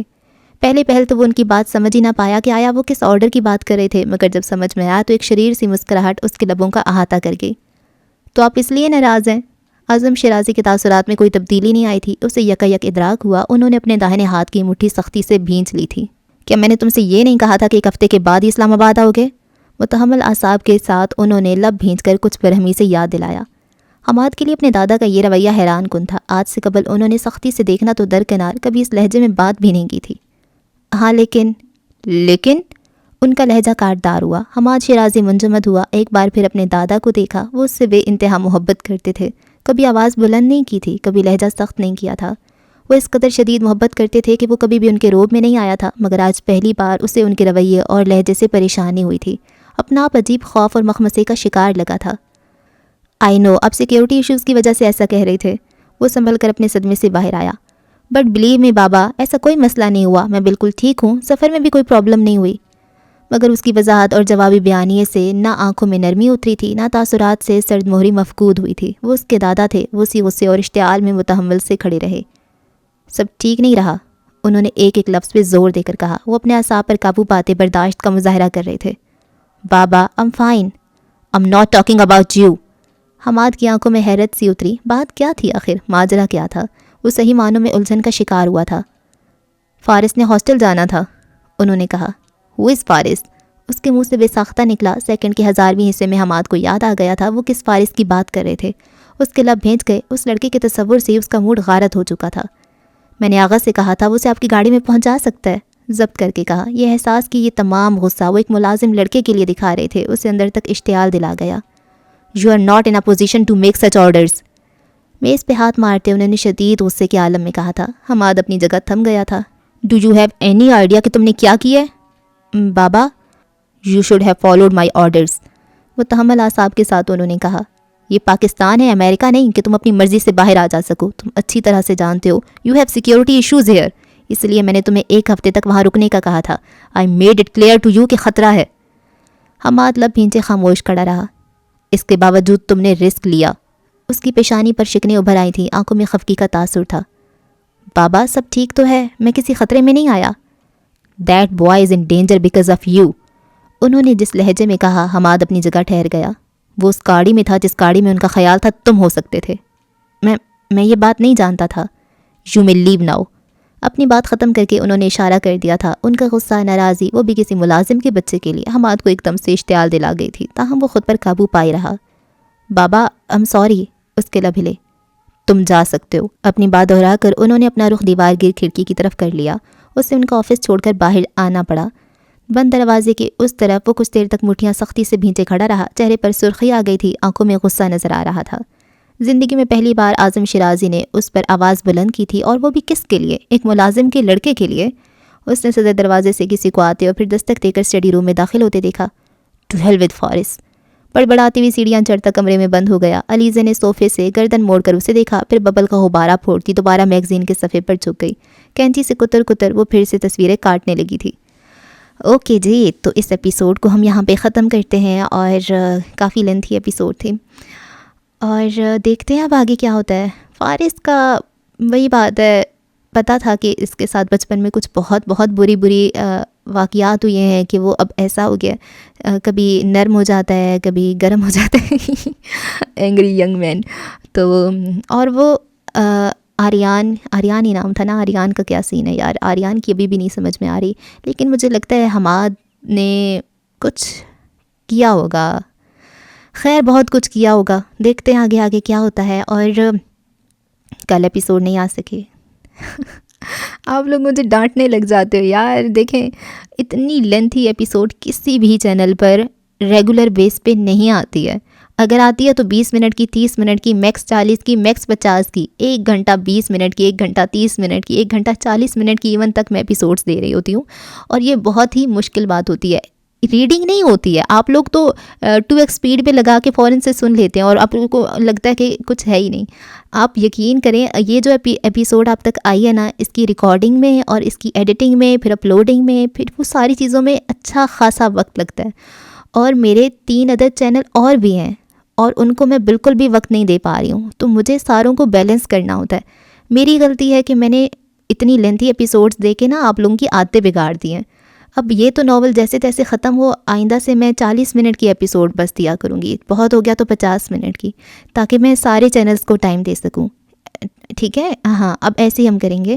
مجھے خود لگ رہا ہے کہ یہ میں نے غلط کر دیا ہے، ایک ہی چینل پہ سارا ٹائم دیے جا رہی ہوں اور باقی سب اگنور کر رہی ہوں، تو یہ میری اپنی تھوڑی کوتاہی ہے، اور کچھ آپ لوگ بھی زیادہ ہی لاڈلے ہو گئے ہو یار، تھوڑا سا سمجھا کریں، سچویشنز ایسی آ جاتی ہیں کبھی کبھی، مجھے نہیں کر پاتی ہوں، اور کچھ اور بھی میری کمٹمنٹس ہوتی ہیں، خیر۔